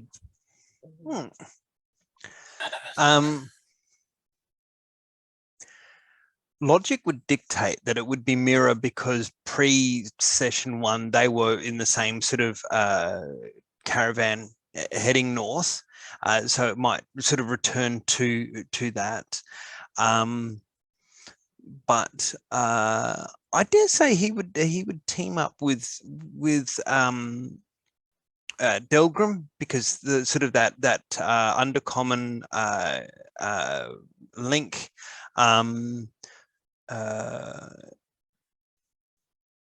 I think he's fascinated with Rowan, in the sense of what we spoke before, and with Tiernan, in because he hasn't sort of seen Shardfight. He's heard of him, but he hasn't seen it. And again, the driving mission that he's on at the moment is to find this thing, or a collection of things for a thing that he has to do. Not revealing too many spoilers, unless We've got to find the thing for the thing. That's it. The thing. Yes. Let's see. This thing over here. Put tab A into slot B and fold line C. Look, it's a bird. But I don't think he'd have a problem with traveling with any one of the party if the group was to break up. I mean, that would then be a lot of game sessions in Greenfield leading up to session 50, as we spoke about before. I think Miera would probably be top of the list, but I dare say that Grumpfel would happily accompany any of them, because these items he's looking for, any one of the group would have a benefit in the quest to search. Cool. Nice answer. Excellent. So All we right. can have a Miera and Grumpfel spin-off. We can. Start thinking about a theme tune. Yeah. Yeah. Does that make Grumpfel bulky? Well, look. Is it bulky? Bulky Bartakamoose. That's the. Now I'm scratching my head. Quick says another question. Quick, for the love of all things pure, please. How likely was a TPK if they tried to fight Larry and his mate? Mate or mates? How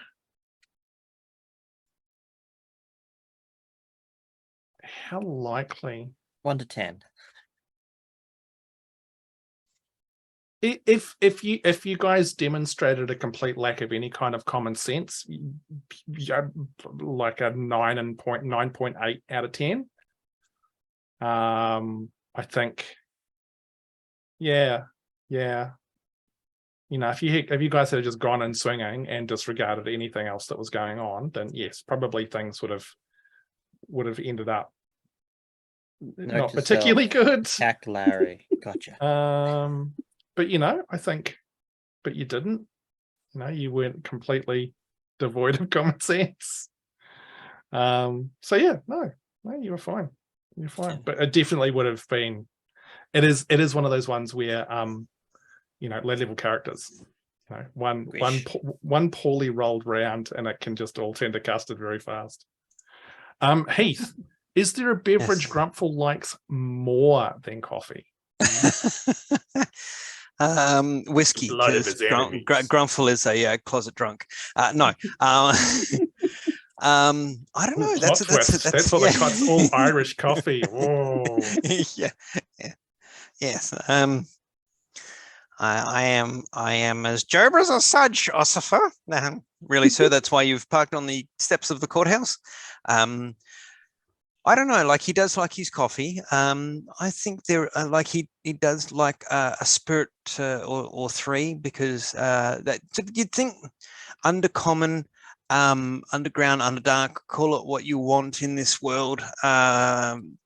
But down there's not a lot of wheat fields, I feel. So maybe there's some sort of distillate, rather than brewing. There's, I mean, I know whiskey comes from barley, and again, that's an above ground sort of thing. But I'm sure there'd be some sort of other things that could be distilled rather than brewed into a beer or something like that. I get the feeling that gnomes would distill spirits over brewing beers. Grumpfel would like his spirits, whiskey. We could go for something wacky and wild, like some sort of underdark plum or fruit like that you could distill into a spirit, sort of like Eastern European, something that you could something different, obscure, that you could distill, and it'd be like some sort of sake, or like a plum brandy slivovitz or something like that. But I think because he wants to keep head clear for the moment, it's coffee. But yeah, some sort of, I think Grumpfel would be more of a spirits person rather than a wine or a beer or something like that.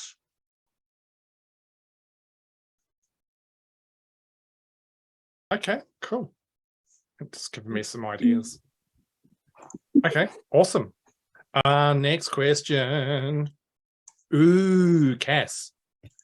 How important is it for Miera to find her friend Bax? Yeah, I think that's pretty high up on the list of priorities. Like, that's something that's important. And I think she's sticking to the group and sort of going along with the group, because although she is very keen to find Bex and find her friend and sort of work out why she left in the first place, she is also very mindful of the fact that she's not going to get very far on her own. Like, she needs to have other people to help her, otherwise it's just going to end up in disaster. She will be that chicken nugget, So yeah, I think it is very important for her to find Bex, but she has to be strategic, I think, in the way that she's going to go about it. Bribe the party with sparkle cookies. That's it. Get in with the sparkle cookies. Yeah, those chloroform sparkle cookies. They'll all be my evil minions by the end. Yeah. Oh dear Lord. So for Tiernan, dance for me. question for Tiernan. How's the weather up there? Since he is taller than everybody else on the party. That's gold. Oh, you're on mute. You're on. Sorry, you're too high up. Lots We of can't hear bubblies, you see. If anyone has met me in real life, you'll know I'm not the tallest person, so it's a completely something I'm not really familiar with. But the air's clear, and it's always amusing. It is. I desperately want some kind of art to be done of this group, because I think it would just look like full body art, like of the group standing together, because that would be absolutely freaking hilarious. Which reminds me, Cass, you and I have talked about something to do with Miera, because when I looked at Miera's character sheet, I went, hold up, that doesn't look quite right. We worked out, what did we work out, Cass? Miera's fairly tall for a halfling. Like, she's on the top end of the scale. She's 4 foot. So she's got a little bit of height on on Rowan as well. Yeah. How's the weather Oh. up there, Miera? So Yeah. like Yeah. that would kind of like be encountering like a 7-foot tall human in comparison to the rest of the halfling. So she is very tall. Now I can't remember, Cass, was that intentional? Was that just a No, totally not. That was like I had no clue what I was how tall doing. the halfling was? You're like 4 foot. Cool. I'm 4 foot. That sounds Sure. about right. Well, I mean, it's not too far off actually. I'm only 5'2" in real life, so Well, yeah, yeah. it's really not that bad. So yeah. Yeah. Nice. So pretty tall, but that was definitely an accident on my part. But then we kind of run with it. Yeah, So man. now I'm the tall halfling. Well, hold up. Absolutely. I can see everyone's belly buttons. Tiernan's Yeah. 5.8. So he's not over 6 foot. That's going to be 5.8, 4. And how high is everyone else? Yeah, Oh, how tall is everyone Grumpfel? else. I don't know about Delgrim. Delgrim's probably. Hold on. I'm not sure if Prometheus I've got it actually put it into his character sheet, but Well, they don't. he would probably be around the 4-footish mark as well. But I think Delgrim. How tall's Grumpfel? I don't think I've actually entered that. No, there's nothing entered for height and weight. Because I think Alignment, nothing. Gender, nothing. Eyes, nothing. Height, nothing. Weight, nothing. Age, nothing. Skin, nothing. whoever put this- Grumpfel's ageless. Whoever put this character sheet together, needs to be fired. God, Um, just It says size small. Okay, that's cool. At least we've got not that we'd mistake a gnome for some 7-foot monstrosity. Maybe a Okay, well, gnome look. never reveals their weight. so a gnome is normally between about 3 and 4 feet.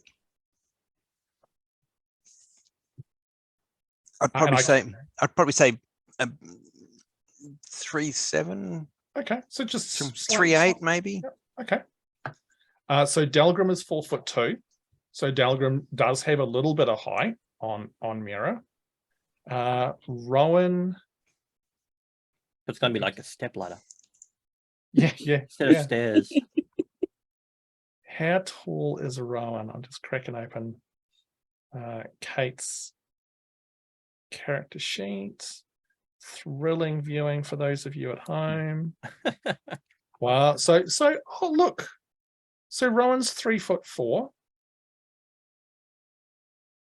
So no one's redonkulously tiny.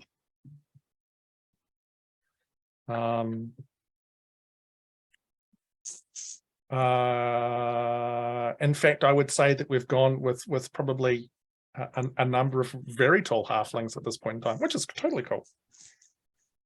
It might simply be that in this world, halflings just tend to present slightly taller than your typical fantasy halfling. Maybe that's a defining feature of the halflings here. Or maybe someone in my family had some dalliances with the giants. What you mean by giant? You mean like a human? Yeah, no. Giants, real giants. Well, look, maybe we need to look into a little bit of family tree for Miera. Maybe there's a Wow. short giant getting around. I'm not. somewhere. Yeah, a giant and a halfling. I'm not. I have concerns. Let's not talk about the mechanics. So. What's another question? What's another? Oh, sweet Lord, where are the questions gone? Great segue, Ham. I nearly didn't pick up on it. No, quick! Oh my god. Okay. All right. So this is for all of you guys. If each of your characters was a monster, what monster would they be and why? Well, that's a hard one for me because I don't really know much about what monsters are around. Oh, there's too many. Well, then Think about Critical Role. Think about some of the stuff you've seen on Critical Role.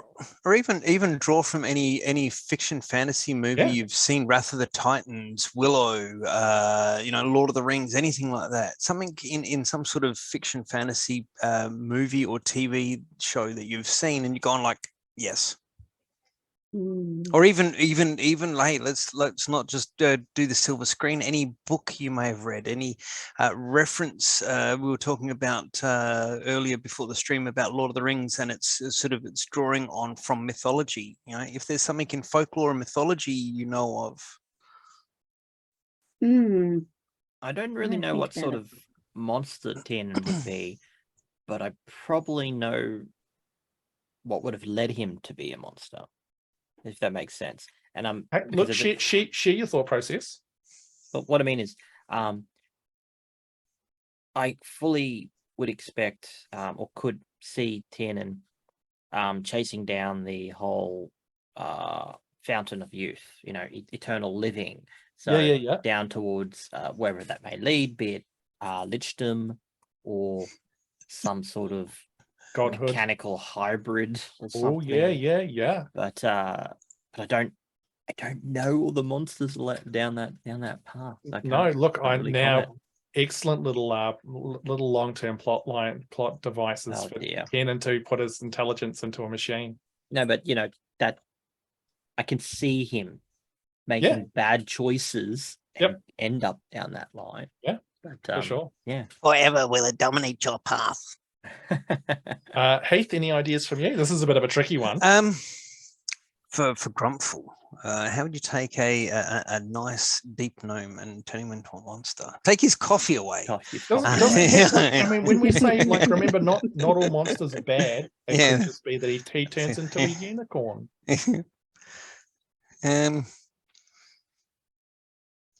A monster, are we saying like as in a monstrous looking thing, or monster as in something bad would be the NPC to undo another party? Completely up to you. If he was a monster, what monster would he be? A short-sighted beholder. No, I don't know. Oh, sorry, hang on. I've dropped my contact lens. Hang on. Oh, sorry. Oh, was he one of your friends? Sorry. Look, look, Oh, no. what's that over there? Oh, sorry. Hang on. My contact's around here somewhere. There's an NPC we're going to see in 3 sessions time. I would have to say, if Grumpfel was to be a monster,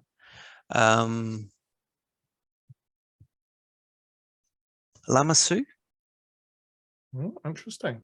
That humanoid lion with the quadruped. I don't know. Okay. Very cool. There you go. Something weird. Cool. Hass, Left did of you field? get to anything?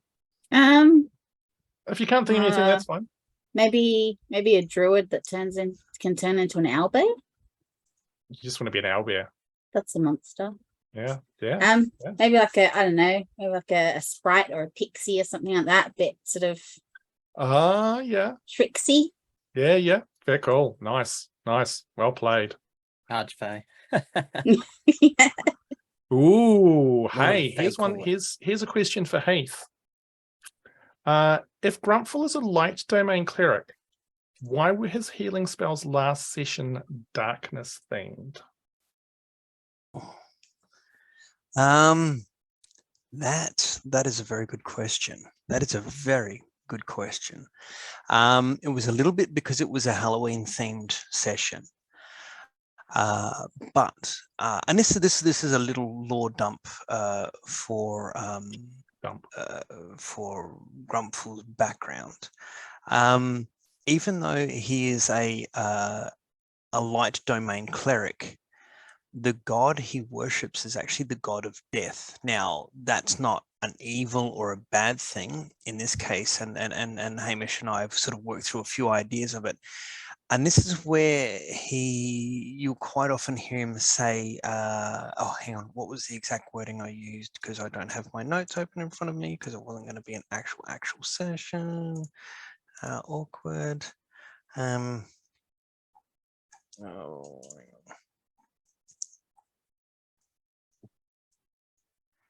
Hang on, where is it? Yeah. So whilst Heath is looking that up, again, just to sort of expand a little bit on what he was talking about in regards to the gods.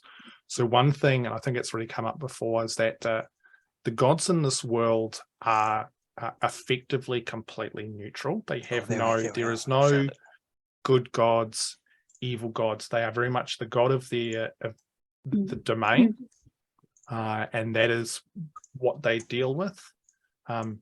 As long as that is not being abused in any fashion, essentially, then how people choose to worship it, whether they're good or evil, is relevant. So, as Heath was saying, Alrighty. like, so with the god of death, death is a natural part of life. Like, it's a cyclical thing, and there's actually a very much a link between the god of life and the god of death, because they naturally go together. Yeah, Heath. so I found the note here. So one of the things whenever he's talking to someone, and the little holy symbol that he has will be for the god of death, whose name has not yet been revealed. Well, in gameplay, he's quite often will say to people, "May your time and duty be long and blessed." This is a shortening of "May the dark claim you to their domain when your time and duty are fulfilled." But sometimes, and Hamish and I spoke about this, interactions with NPCs, that comes across as very dark, even though, like we said, it's neutral, and it's just sort of, it's not, Grumpfel's not exactly, not going to turn into a lich and he starts blotting people left, right, and center. It's the life domain part of the god of death is you want everyone to live a full life before the person's soul, if you want to call it that, goes to the final rest or the final rejoining or whatever is beyond that veil. So I was playing it up a little bit with the spells last session because it was a Halloween themed one with that, but it will have some of that flair still in it when he casts the spells and does that, because it's that mystery, that dark realm sort of thing, even though he's casting a healing spell. Now, on the other side of that, when you do eventually see Grumpfel use a damaging spell, an offensive spell against someone that the party is up against, it will still have some of that flavoring to it, because even though he's a life domain cleric, his chosen god is the god of death. Yeah, awesome. And light and dark sometimes have a preconceived light is good, dark is bad, and sometimes that's just not the way the universe works. And I think it's fun bringing that in, because we've spoken about he's the older of the group. He's the more sort of that genteel, bumbling, well, not bumbling, but like uncle sort of thing. So for something like that to come out of Grumpfel harks back to some backstory, but at the same time it creates curious narrative as to people go, hang on, this guy is a good guy. Why is there a bad dark thing happening that he's doing? Whereas really it's theatrics for his chosen god. Yeah, perfect. Love it. Absolutely, totally dig that kind of thing. Oh, that's really cool. Awesome. All right, where are we up to? Okay, I think this will be the last question before we have a little break, as it's getting close to 9. So for all players, I'm wondering how relevant this is to the people here. I'm not even sure. Ask the question. The characters are almost level 3. What subclasses are people considering choosing? Now, I don't think for most of you that will actually have a huge impact, except for maybe Mr. Tiernan.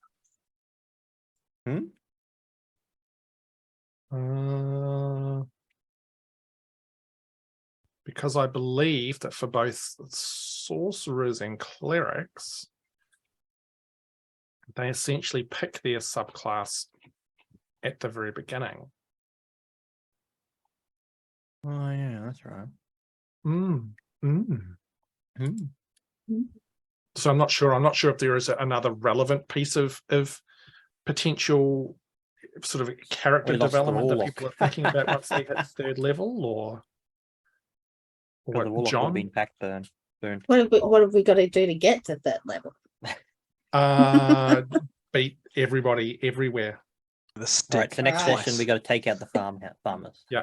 all You've got of to them. kill as many innocent people as possible. They're all Ooh. worth 1 Right. experience point each. Oh god, Yeah. that got dark. Yeah. Well, I guess for Tiernan, Have you made your choice, John? I know you've kind of wobbled backwards. Yeah, I and have forwards, wobbled a fair bit. Probably going to be artillerist. Ooh.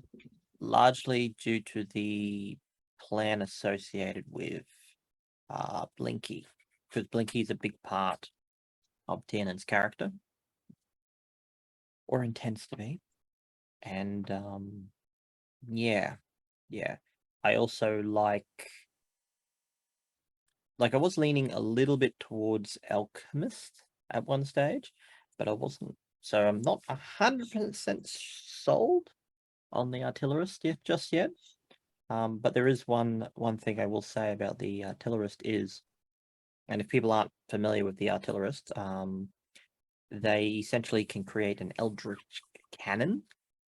Now, yeah, but the You're going to be interesting thing- friends. You're going to be friends with Delgrim really, really soon. Well, depends. The eldritch cannon can be tiny. It doesn't have to be this massive construct. We can't make cast firework. Boom. but I imagine most people who use the artillerist would, because artificers are very battle orientated. So when it comes to the cannon being a battle element, it can actually be 3 different types of things. It can be a flamethrower, a force baluster, or a protector. Now, the ability to be both destructive and protective sort of works well with Tiernan's character at this point, and coupled with Blinky, it'd be quite mobile and have a few uses. So we'll see. So can I ask you then, John, considering what we talked about earlier and Tiernan's interactions when it comes to violence and how he's reacted, has that potentially influenced what you might consider as a subclass? Because I know you and I have had little bit. conversations little about bit. that in the past. I was just curious whether or not that might nudge Tiernan off in a different direction or something. It was making me consider alchemy more. Mhm. But at the same time, that's technically his sister, isn't it? But anyway, it'll be Hashtag decision. spoilers. Yeah, spoilers. The decision isn't set in stone yet. So put the little eldritch cannon in Blinky, and then if it kills someone, it's not your fault. Blinky did it. Oh, Oh, way to push the moral decision up onto the wow. Logically, it doesn't work like that. Yeah. Nice try, Miera. We're not all monsters like you. But the protector is like a portable temporary hit points. Can literally float into combat zone, just push out all the temporary hit points. So Interesting. I'm interested to see where you land. And I guess for your other two, yeah, unfortunately, this question really kind of isn't. I don't know if there's anything at 3rd level. I think pretty much the main thing for you guys is you just get a 2nd level spell. yeah. We get Grumpfel gets access to 2nd level spells. And he is to complement Miera with her sleep. He's looking forward to getting access to hold person. I thought you were going to go for something like they were really, really awake. Well, yeah. Summon coffee. Yeah, well, no, there are some fun 2nd level cleric spells like enhance ability. That's gonna be a bit of fun. Yeah. Especially when he casts Bull Strength on Delgrim and then lets him go.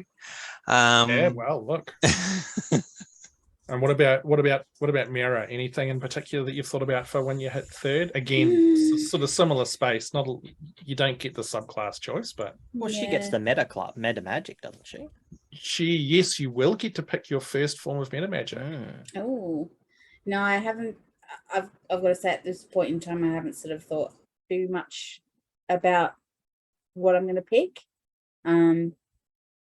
So yeah, that's something I'd have to kind of work out what suits best, because I think at the moment most of the stuff that I have that I've used as Miera, it's stuff that's not like, it's not like a spell that is used specifically for damage. Because she's not really been in fights before. Yeah. So she's not going out there thinking, right, how am I going to hurt this person? So she's kind of looking at it from ways to affect people without, all out. Blowing their head off. Yeah, exactly. So when I look at, when I do get to third level, that will be consideration, is what would she actually have developed as a skill. Awesome. I'll take it. All right. Well, look, we're gonna take a little 10-minute break to refresh ourselves for Saz to go through any extra questions that have popped up and get organized, and for those of you who are playing at home to go and go to the toilet, get a snack, get a drink, think of some questions. So we'll see you in 10 minutes. Yay.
Hi, welcome back. Radiant Shadows, campaign sponsored by Meeples and Dragons, meeplesanddragons.com.au. Go to the website, buy everything. They've got these amazing steins, which are gorgeous and brilliant and wonderful. There's also whiskey glasses and other large stemless wine glasses. Is that the correct terminology to use, John? Yeah, it is. Awesome. Look at me go. Excellent. What's I'm in gonna your sweep those. stein? Earn sweet endorsement bucks. Welcome back, guys. Cider. Yours is cider. What's in your stein, Ham? Mine, because I'm that fucking tired, I need something to keep me going. Am I going to sleep later on tonight? No, it'll be 4 o'clock in the No. morning. I'll be like, You'll vibrate off the bed. No, I'm not touching that. Just slowly take a step back. Thank you to everybody who has hung around with us tonight and who was still hanging around, especially after that. We've got a few more questions that we'll go through. We're probably not going to have a super late night tonight. But again, thank you for chilling out with us. So let's roll into some more questions for this awesome little group of people. Apparently there is another one. For Mr. Hat. For Ham. Hey, that's me. What kind of fey creature is Larry, and why is he so sassy? So Larry is from one of the Kobold Press Tome of Beast books. And I believe the actual name for Larry is a Cot Bayoon, which is it's actually got some basis in mythology. If I could give the correct spelling, but I'm not going to right now. I think you can look it up, and there's actually a number of relevant mythological elements to him. Why is he so sassy? because that's just what his personality type is like. He is a fey creature, which in the way I consider the Fae is that they have a slightly different moral code to normal people. So the mortals of the world, the Fae tend to have their morals are significantly different. Good and evil doesn't necessarily mean the same thing to them. They might find it amusing, like the fact that, Larry keeps terrorizing Miera. For him, that might be, he might be serious. He might find it amusing. Even if he finds it amusing and Miera was terrified, that wouldn't actually impact on him at all. He wouldn't think he's being horrible. It's just, for him, it's fun. And I think the sassiness is just something that kind of just happened when I was playing him. I always knew that there were going to be elements of him which were sort of a little bit cheeky, and he was not going to be super straightforward. But a bit like you guys with your characters, sometimes you start playing something and it just evolves, and Larry is an example of that. I swear, all I can think of is the damn Cheshire Cat out of Alice in Wonderland, man. And which was a large component of him. Literally, it was like when I went into that, I was like, he's going to be a combination of the Cheshire Cat and from oh God, I'm gonna absolutely friggin' blank on the name of the movie where Tim Curry plays the devil. Oh, Legend. Yes, thank you, Heath. Legend. So I may or may not be a Tim Curry fan. Oh, he's the best. But that very very young Tom Cruise. But just that very, just I don't know. That's just how it kind of happened. So yeah. Is it normal to find Fae in that area of the world? Look, Fae, I think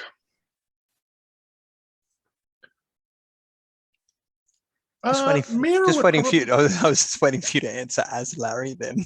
Yeah.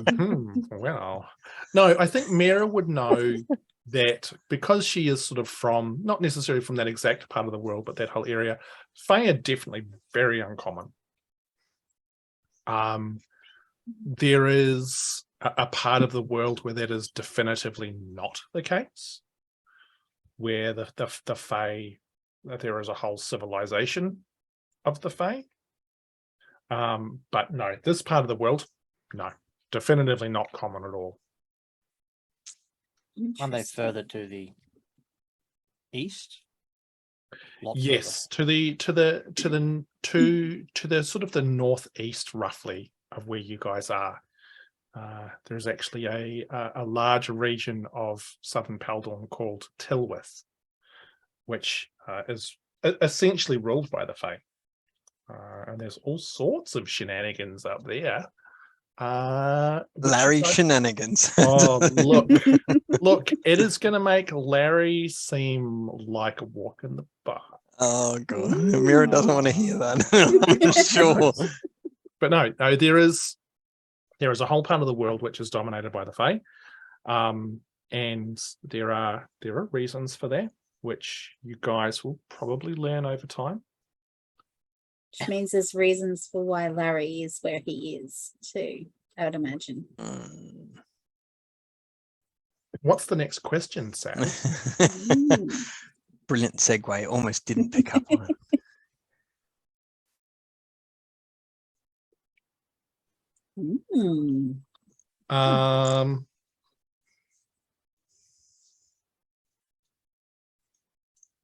Ooh. What's the deal with Delgrim's sunlight sensitivity, and does he get disadvantage on certain checks during the day? Interesting question. Look, that was something that Promethean and I sort of had a conversation about. From a purely race point of view, when you look up Duragar and in D&D Beyond. I'm pretty sure they don't get any kind of disadvantage in regards to those sorts of situations. However, Promethean was very keen on having that his that sunlight sensitivity be an element to his character.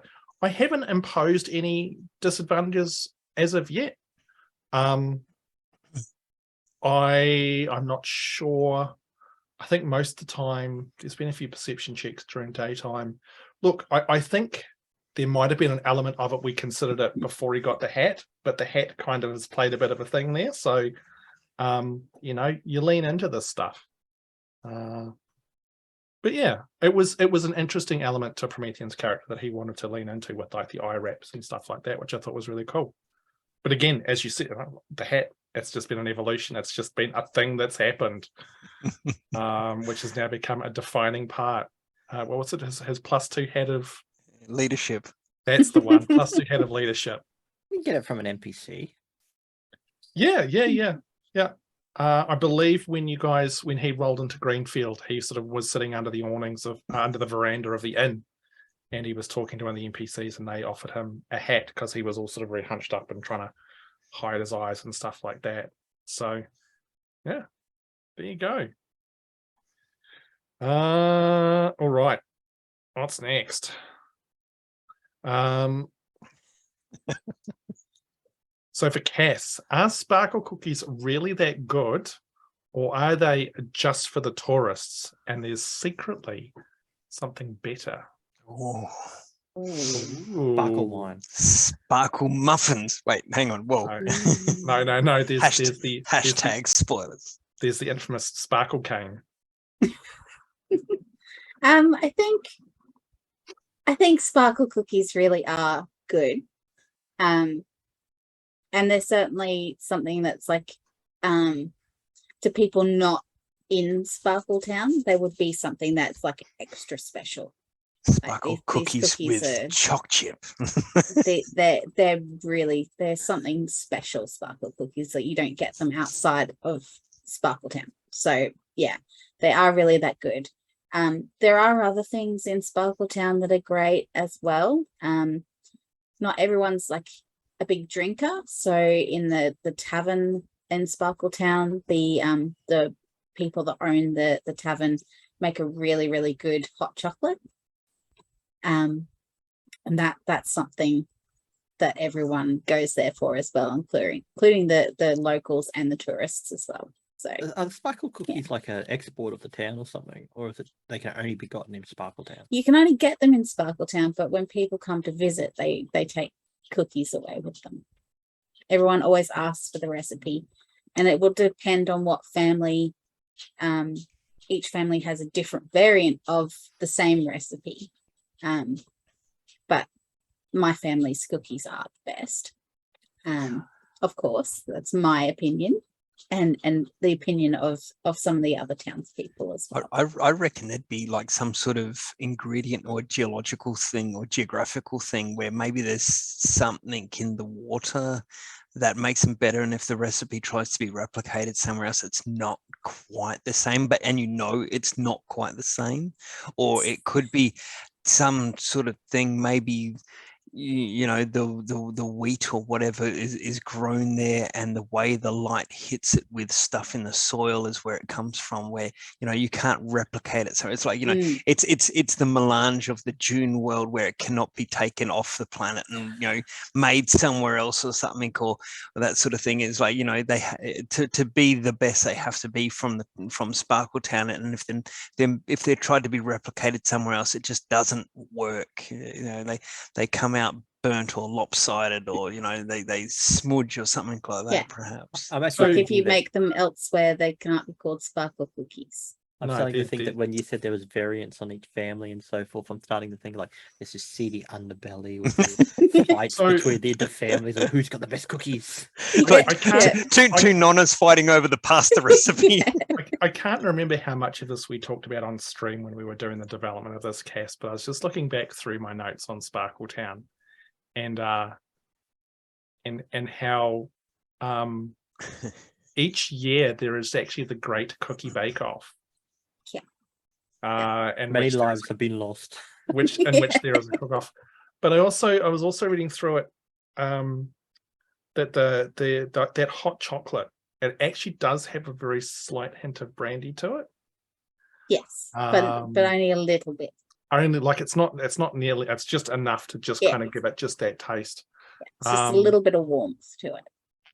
And then in the warmer months, there's actually a pale ale that they brew there. But that's not very strong either. No, it's not. It's not. I've got here the alcohol content is almost negligible, but some say it tastes like a fresh summer's day, leaving people with a happy memory, a smile on their face. Aww. I've so got to burn Sparkletown to the ground. It's just too wholesome for its own good.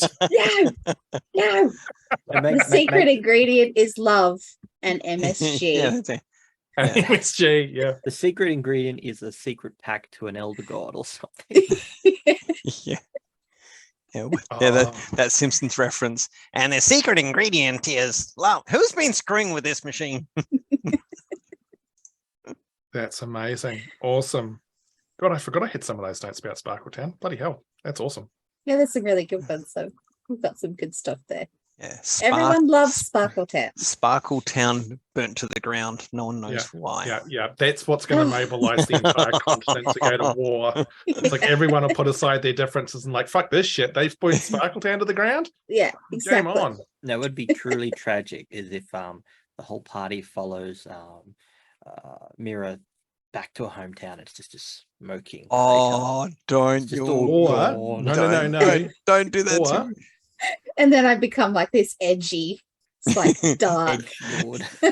Or what happens is that Miera takes you guys all the way back to the town, and the town's there, but like all of the buildings are like dilapidated and old and run down, and there's no one there, and like the entire population actually died like 20 years ago. Miera's gone insane because she was the only survivor, and it's all made up in her head. So what have we been eating with the sparkle cookies? The secret ingredient of the sparkle cookies is the burnt remnants of the people. And she put them onto a bonfire. So these sparkle cookies have gone dark really quickly, haven't they? Yeah. See, this is the sort of shit that I would dream up sometimes. Dear. Or she goes back and Rowan remembers her, and what they want to know where the hell she got the sparkle cookie recipe. These Put me in jail. These sparkle cookies have gone from like handcraft to Lovecraft. Yeah, Lovecraft. Yeah. We turn around, and Miera's eyes are black, and there's like tentacles. And like, don't go. Well, like I said, 50, 60, 70 sessions down. And we got Larry. We've got Larry with us, and he's just gone, the heck? I'm out of here. Yeah. Larry's like, fuck, I thought I was dark. Fuck this shit. Yeah. Miera all of a sudden gone, come here, Larry. No, I'm all good. No, you wanted me? No, I'm all good. But in all seriousness though, like I have ideas for elements of the campaign and people's stories and stuff like that. And sometimes it's really hard because I'm like, I want this thing to happen soon, but it needs to be organic and it can't all happen at once. And a lot of it will also depend on where you guys go. And part of me is like, it could take 30, 40, 50 sessions for someone's stuff to potentially sort of surface, or a certain element to maybe come forward, or there's all sorts of evil plans brewing in the back of my mind for each and every one of you. Well, I wanted fluffy bunnies. Do we have any questions? Because I actually have one for you, Hamish. I don't. Do we? I think Saz, we got one left?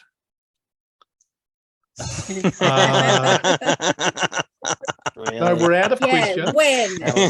Yeah. Tell us when. Yes, Do the coffee needs to come from somewhere. Oh, it hasn't. I can't. There's no fucking. It's on the chat on the Twitch thingy. God damn it, Sarah. Really? Yeah. The Minge Answer the Marshes. question. Oh dear. Minge Marshes. Okay, I'm gonna put. That's the real reason why the parchment's there. Holds you to it. So I'll put my serious hat on here for a minute. Part of me really regrets that I ever even brought that up and said that I would do it. I have endeavored to try and create a serious world, but this is something that's sort of sprouted forth. I don't know. I want to do it in a fashion which just doesn't turn the whole thing into a fucking comedy beyond what it already is. I had thought about maybe like a, I don't know, like a, one of those days where maybe where there's a few people who can't make it, a bit like today, like doing a one shot, which is maybe a little bit more sort of comic in a different part of the world, and maybe that's when these stupid fucking marshes pop up. But I don't know, and curse you all and curse myself for not thinking about a word I put on a stupid fucking map and had a bunch of you deviants look at it and go, who had Hamish gets angry with everyone on their bingo card for tonight. God damn it, sons of. What about putting it nowhere? Almost like a mirage, almost like the mists of Barovia, how they just appear in certain circumstances. Like look, the advantage is you guys currently are playing on the west coast of the southern part of one continent in this world. So the world is very big. There are lots of places which I can stick this accursed marsh. But it needs to go further south. It'll be it's going to go. It's put it down near the Arctic ring. This is. So you guys were asking when the TPK was going to happen. I was keeping it together until you said that, Kaz. God damn. And then Hamish said shove, and then I'm like, no, please, no, please, no, please. Oh dear, oh dear. Oh. It was even shaped. I mean, like, I know. you brought this Kaz, on yourself. I made a terrible fucking look. You make your own world and see how easy it is to accidentally come up with something when you're trying to dream up 4,000 different fucking names. Anyway, how like if you kept that spelling, you just change I don't know. There's not much you can phonetically do with that. Can you? You could say. Wasn't there a joke going on in the Discord about the Minge Marshes being where some special coffee and it's done by a bunch of hags, red-headed hags or something? Look, there's. I will. It'll surface. It'll crop up at some stage. Yeah, particularly damp, moist part of the world or something like that. I did actually have a question for you, Hamish. John, what is your question? Quick, save us from this. I was going to ask you, out of all the places in the world, excluding, and it's going to have to put the excluding Minge pastures, and particularly where we're hovering around. Is there any sort of area that really interests you in the world? Yes, lots. Not lots, but some place that you particularly like or that seems to draw your attention to. To be really honest, John, that changes every time I sit down to write a bit of world lore. Like I'm really interested in having you guys head up to the Rendarian Empire at some stage. I think there's. It's a long way. It is a long way. Absolutely, it is. I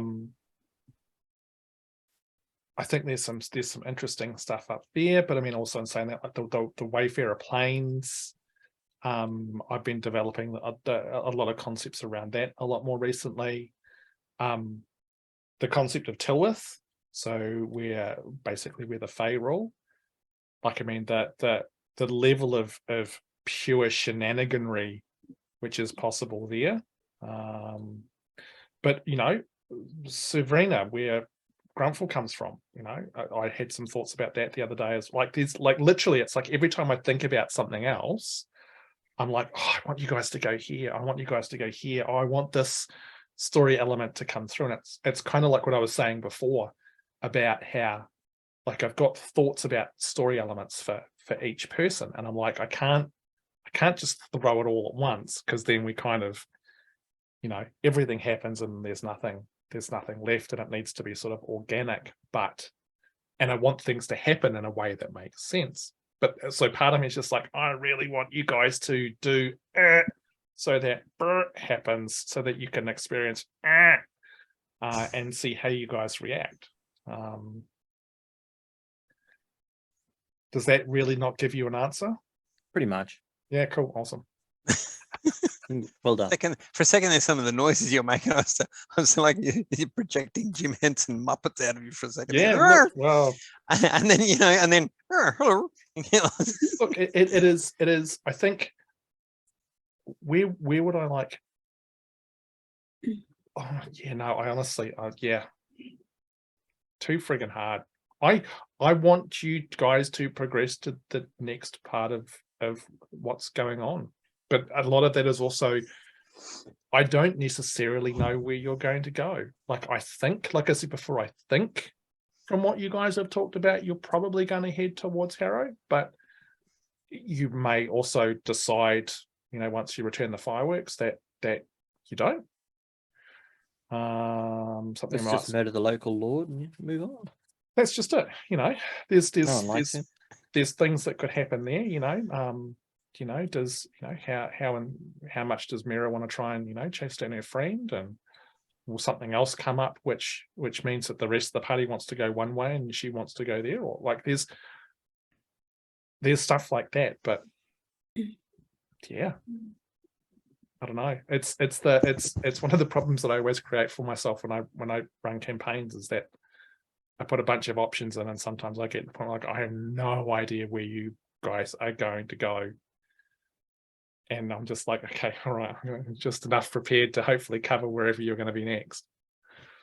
You're the bumpers in the bowling alley. You just got to keep us from. But there's, Well, you nudge us don't back even want in. to do that, because that's then you run the risk of railroading.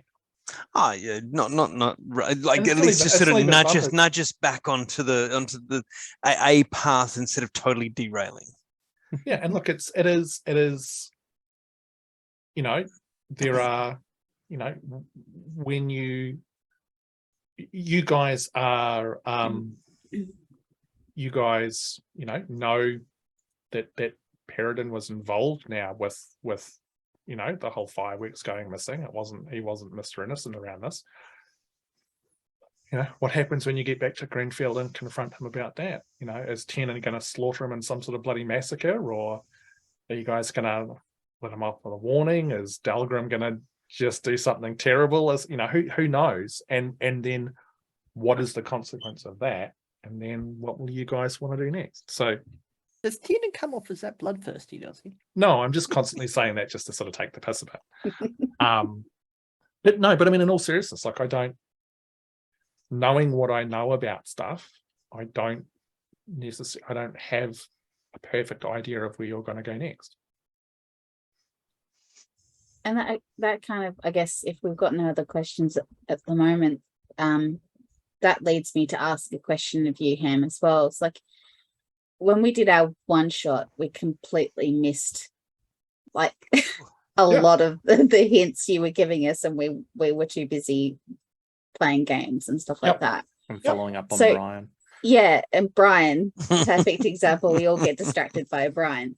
But how many things have you maybe put out in like recent episodes that we've just completely like glazed over, and we went and played on a boat instead of doing what potentially we should have been doing? There's only been a few things which I think you've scudded past. Because it's early days, I've tried to make things comparatively, because we've got as a new group and all that sort of stuff. I've tried to make it a little bit more sort of obvious. Here's the stuff, and you guys have made some good choices, and there's a few things which you've almost missed due to some fucking terrible dice rolls. But for the most part, there is, and there's been a couple of times where you've come very close to missing things. and it's only been due to doubling back, or excuse me, or suddenly someone going, "Oh, what about blah?" But yeah, I can only think off the top of my head maybe a couple of things which you've sort of scuttered straight past. So not too much treasure miss then. Magical treasure items.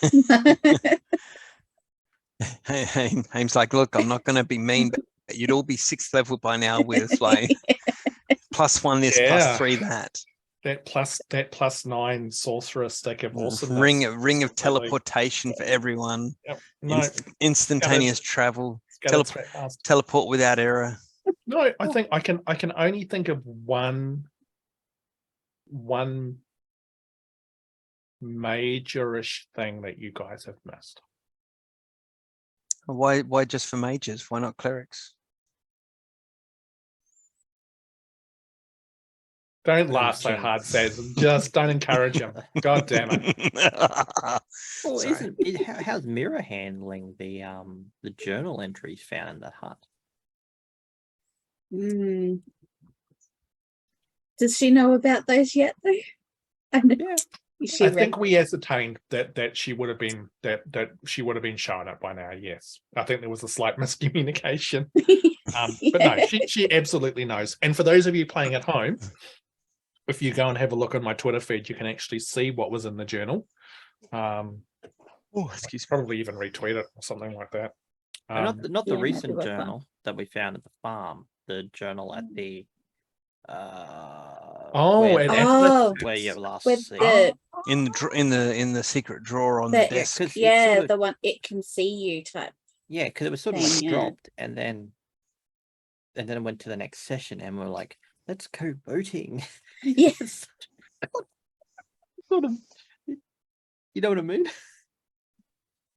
Yeah, I think she's definitely thinking about that because I guess that was the last place that she was spotted in that area, was heading out towards Athelas's hut. So yeah, that's concerning, I think, to Miera. And she's certainly thinking about that, and what does it mean by especially that it can see you and all of the suns and stuff like that. What's Miera gonna do?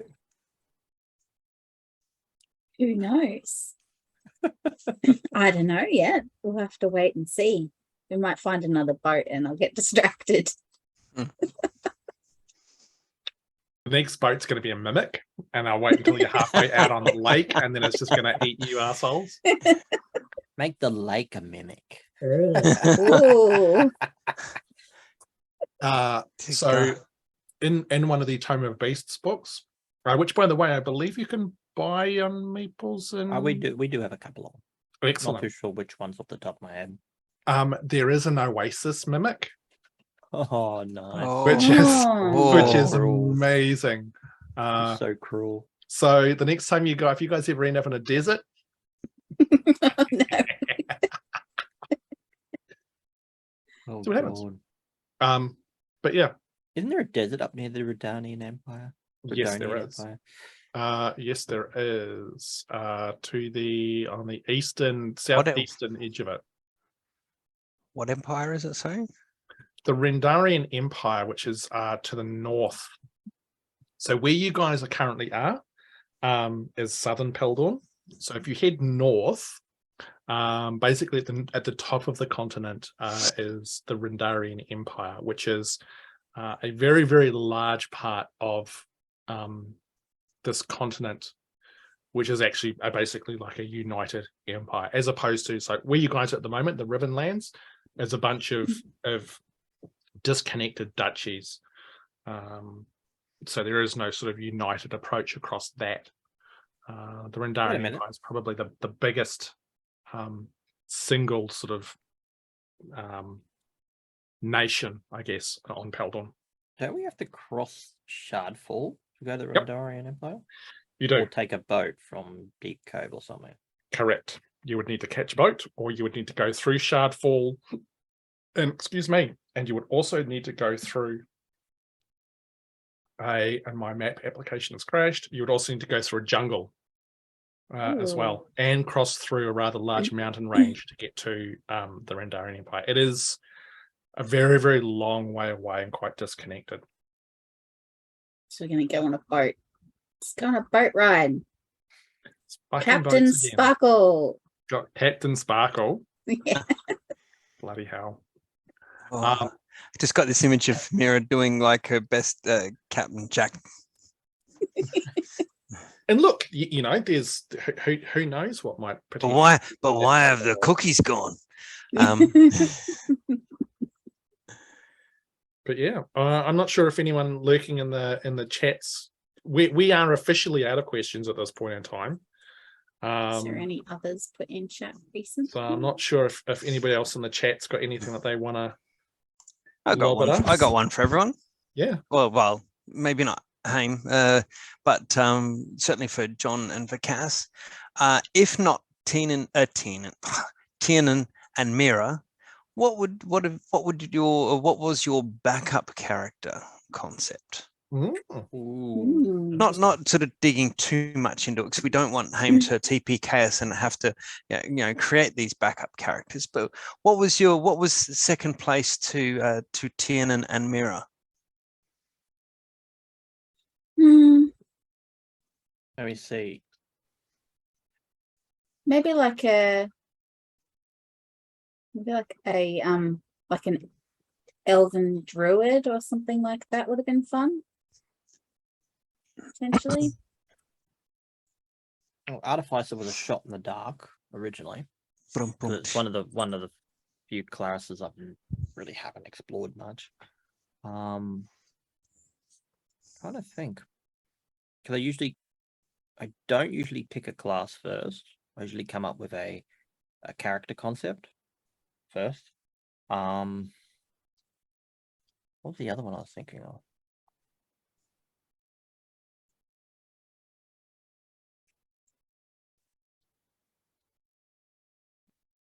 I think I may have been leaning towards either a cleric or a ranger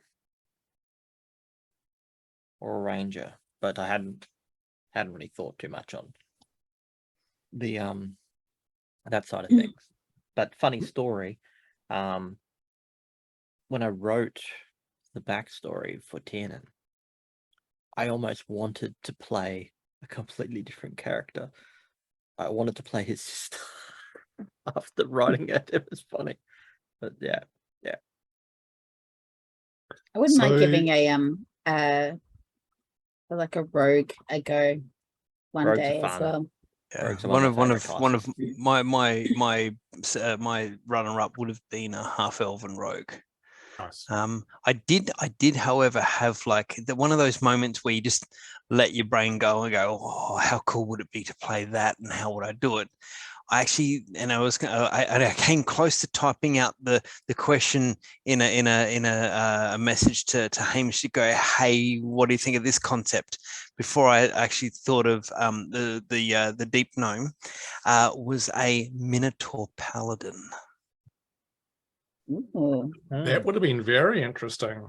Yeah, considering like we would have had a sliding scale of sizes across the party. God, that would have been. But yeah, a Minotaur paladin was my harebrained idea. But yeah, no, it was when I thought Deep Gnome, because I'd never played one before, and you'd send out the things, and we're chatting about don't be limited to what are good races and what are evil races. Let's grab some broad ideas and put them into a concept and see what happens. And so I thought Deep Gnome, because I've played a gnome before and I have played a cleric before. Sorry, I haven't played a Deep Gnome before, but I have played a cleric before, and I thought a Deep Gnome cleric would be fun. But yeah, Grumpfel almost didn't exist in favor of a half-elven rogue or as a complete flight of fancy. Yeah, the Minotaur paladin. The Minotaur paladin would have been interesting. Yeah. Maybe we save that for some sort of weird one shot. That Minge Marsh one shot. So Gav, the Minotaur marches on the marsh. Let's just so the chat has asked, has anybody looked into, or is anybody thinking about multi-classing in the future, or all right, and I'm going to expand on that. Would you, depending on how your character plays out, would you be open to multi-classing your character in the future if it made narrative sense to you? Or are you pretty keen on just staying your course? I think I'd be open to it if it made sense for my character. It would be, I'd probably say yes. And you made me think about this now. Wouldn't it be hilarious if Tiernan somehow multi-classed into a into a wizard? But how? That would be hilarious.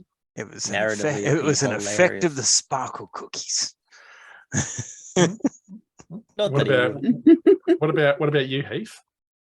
Well, I mean, it it is as easy as easy as, and apparently it's not easy, as easy as it is to say narratively. If it were to come up, then sure. But yeah, I think Grumpfel would multi-class. Now, there would be a lot of classes there that would appeal to him. You know, some sort of wizard or fighter or rogue. Or we joked before about paladin, but you know, paladin does align with the cleric sort of thing. So I don't know what bonuses other than some smiting and stuff would happen with that.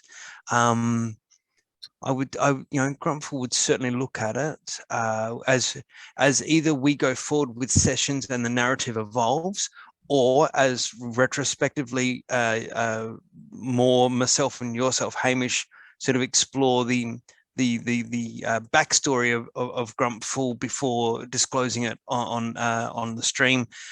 If it makes sense that there was an event in Grumpfel's history that would then lead to some sort of multi-class. I mean, his backstory has led to him leaving his work as part of a trading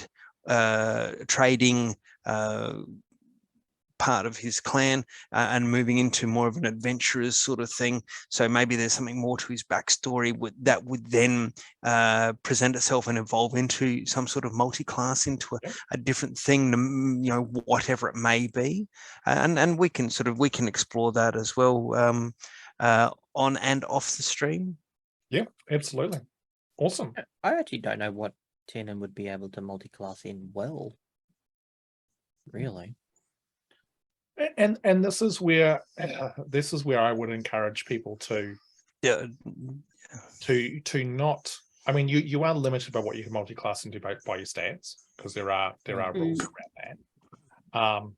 But I mean, even then, like if something was like absolutely perfectly narratively right, and the multi-class felt like it was the way to go, I would be very open to exploring ways of getting around that. You know, for those of you who watch Critical Role, you know, like when Ford multi-classes into a paladin, you know, they kind of finagled their way around that one.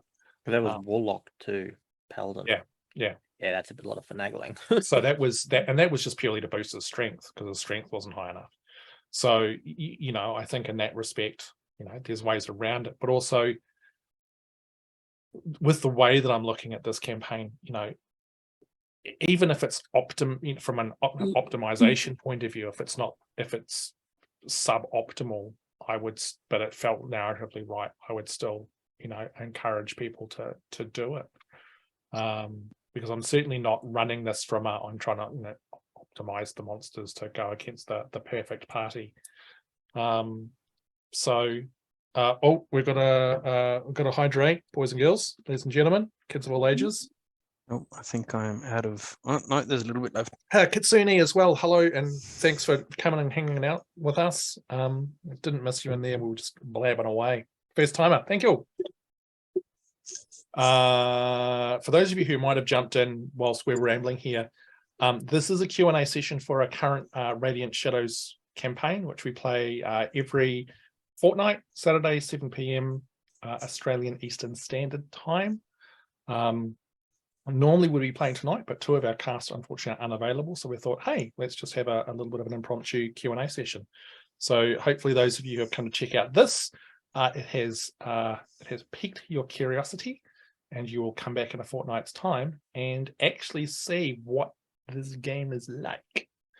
So pretty good. It's okay. It's fine. It's really competent. And you tell me that I'd undersell myself. It's fine. So lovely young lady in the chat, Talera79 asked a question. Hindsight is 2020.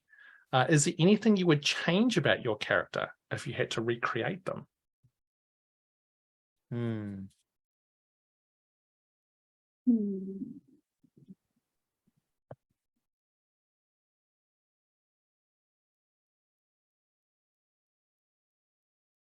Oh, well, I've sort of suggested that I kind of ended up liking one of the characters in Tiernan's backstory, but we decided no kids.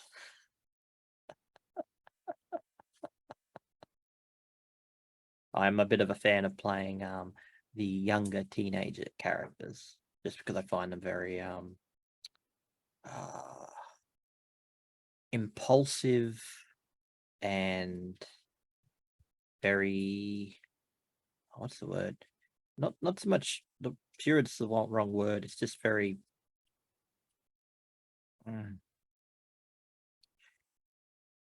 driven for the wrong reasons, I guess you'd say.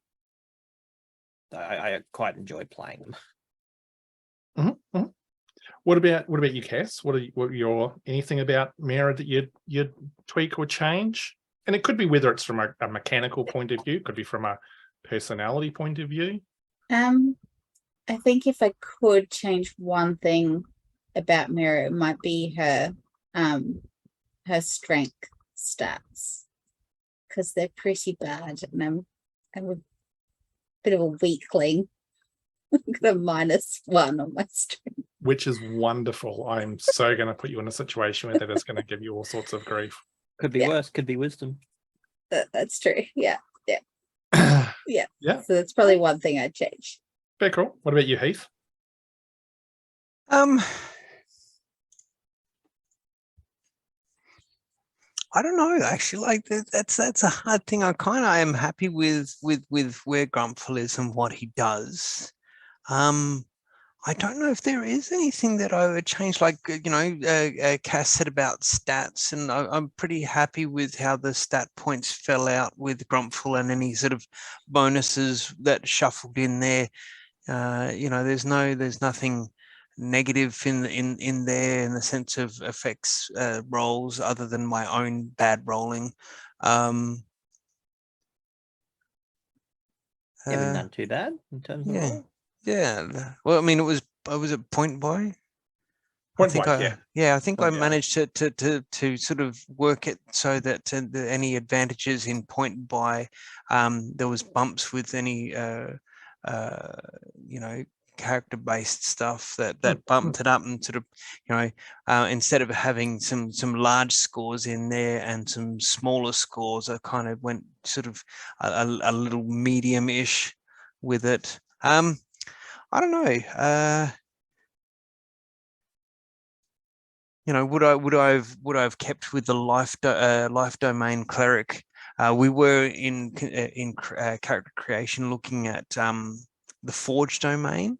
We were looking at the war domain as well. I think the character backstory that we spoke about as to why Grumpfel became a cleric, although those 2 domains would have been really cool and suited sort of that gnomish forging, the clay with the ore and that sort of thing would have really worked. It didn't quite fit in with the backstory that he had of why he became a cleric.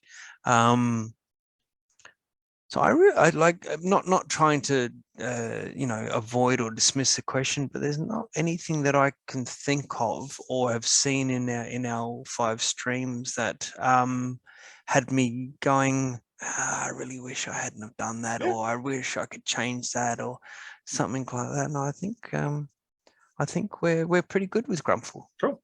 Awesome. Nice. Cool. I'm not sure if the chat's got any more questions, any more heated questions or anything they've got lurking. I don't know. What about you guys? I'm trying to think if I've got any more questions, thoughts, comments, questions. Volcrane did ask if we're likely to see any full video intros later on in the campaign. I believe that Saz is currently working on a fully animated version.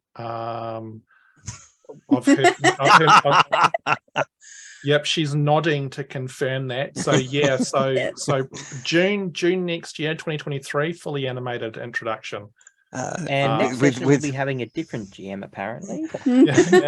Will there be animations with voice acting and big grandiose recreations of our battles? Absolutely. Everything, and it's going to be quite the thing. We'll have animated recaps of every session. Fully animated. Big figures. Absolutely. Black and white. Yep. No, and that's if I'm still alive, which at this stage I think the chances are looking grim. I actually have a question for everybody. Ooh, look out. Ooh, look out.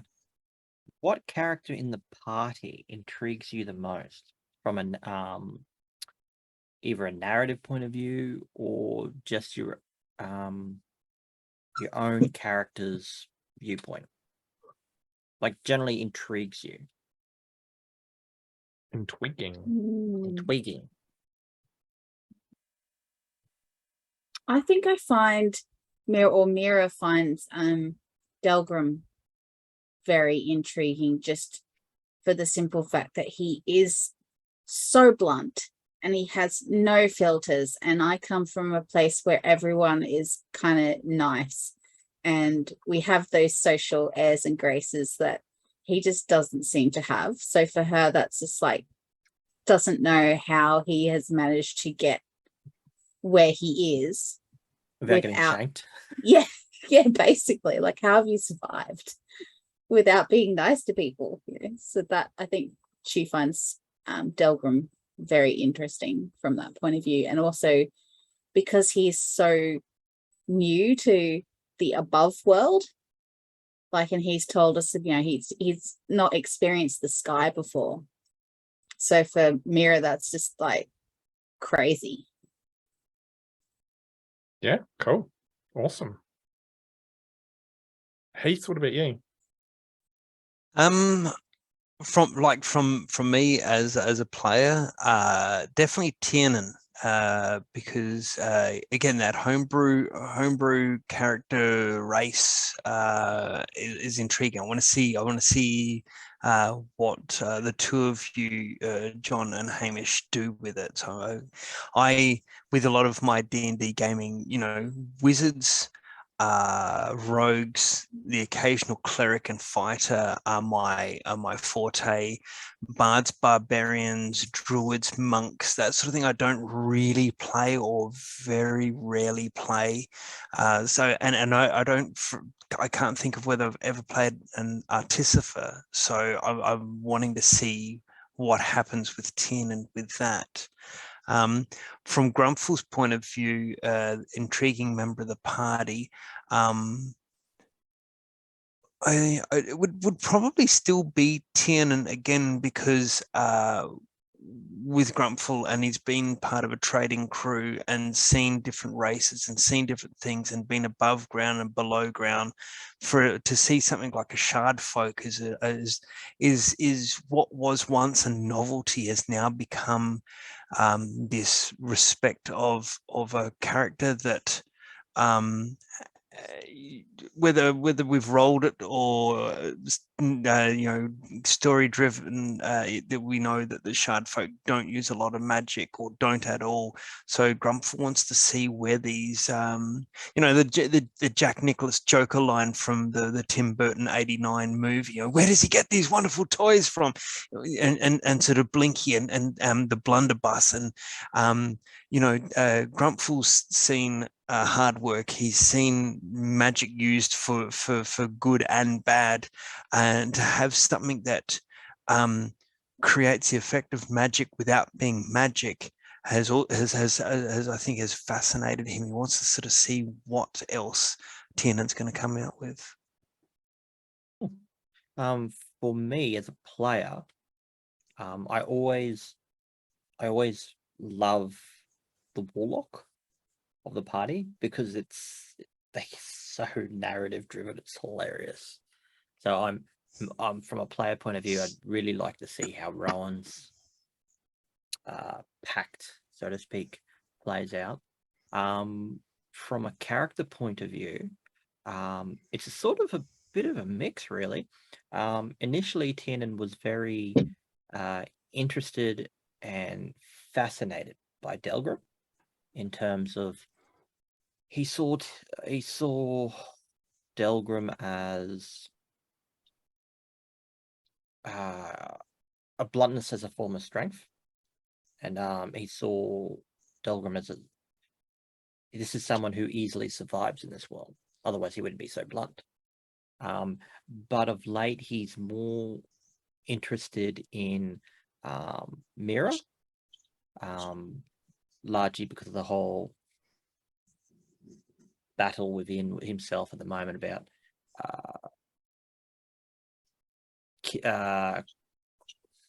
his own creations killing things and so forth, and death, that sort of stuff.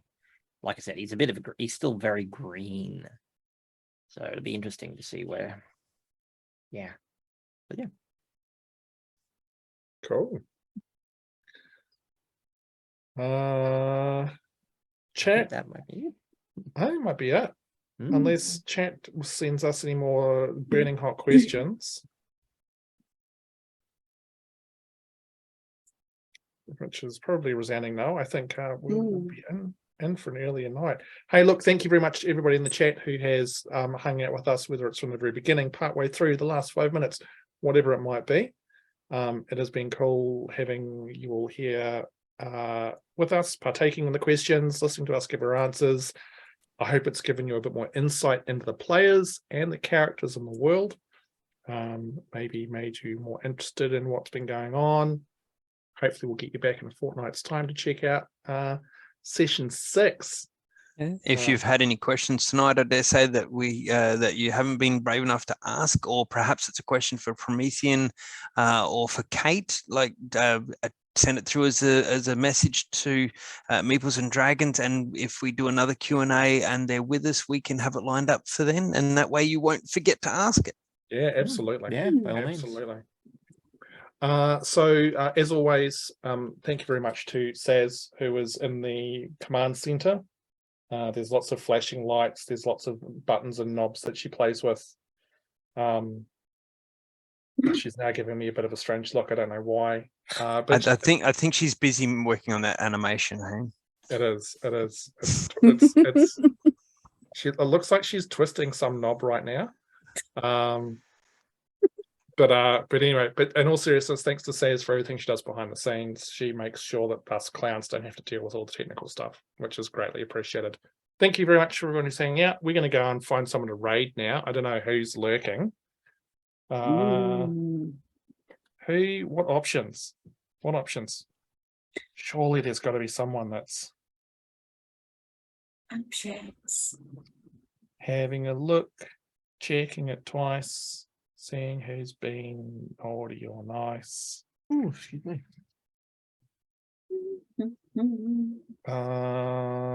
Okay, all right. Will we get to the hamster raid? Hamster. Talera said crit and miss is on. All right, that'll do. Yeah, crit and miss. That sounds like a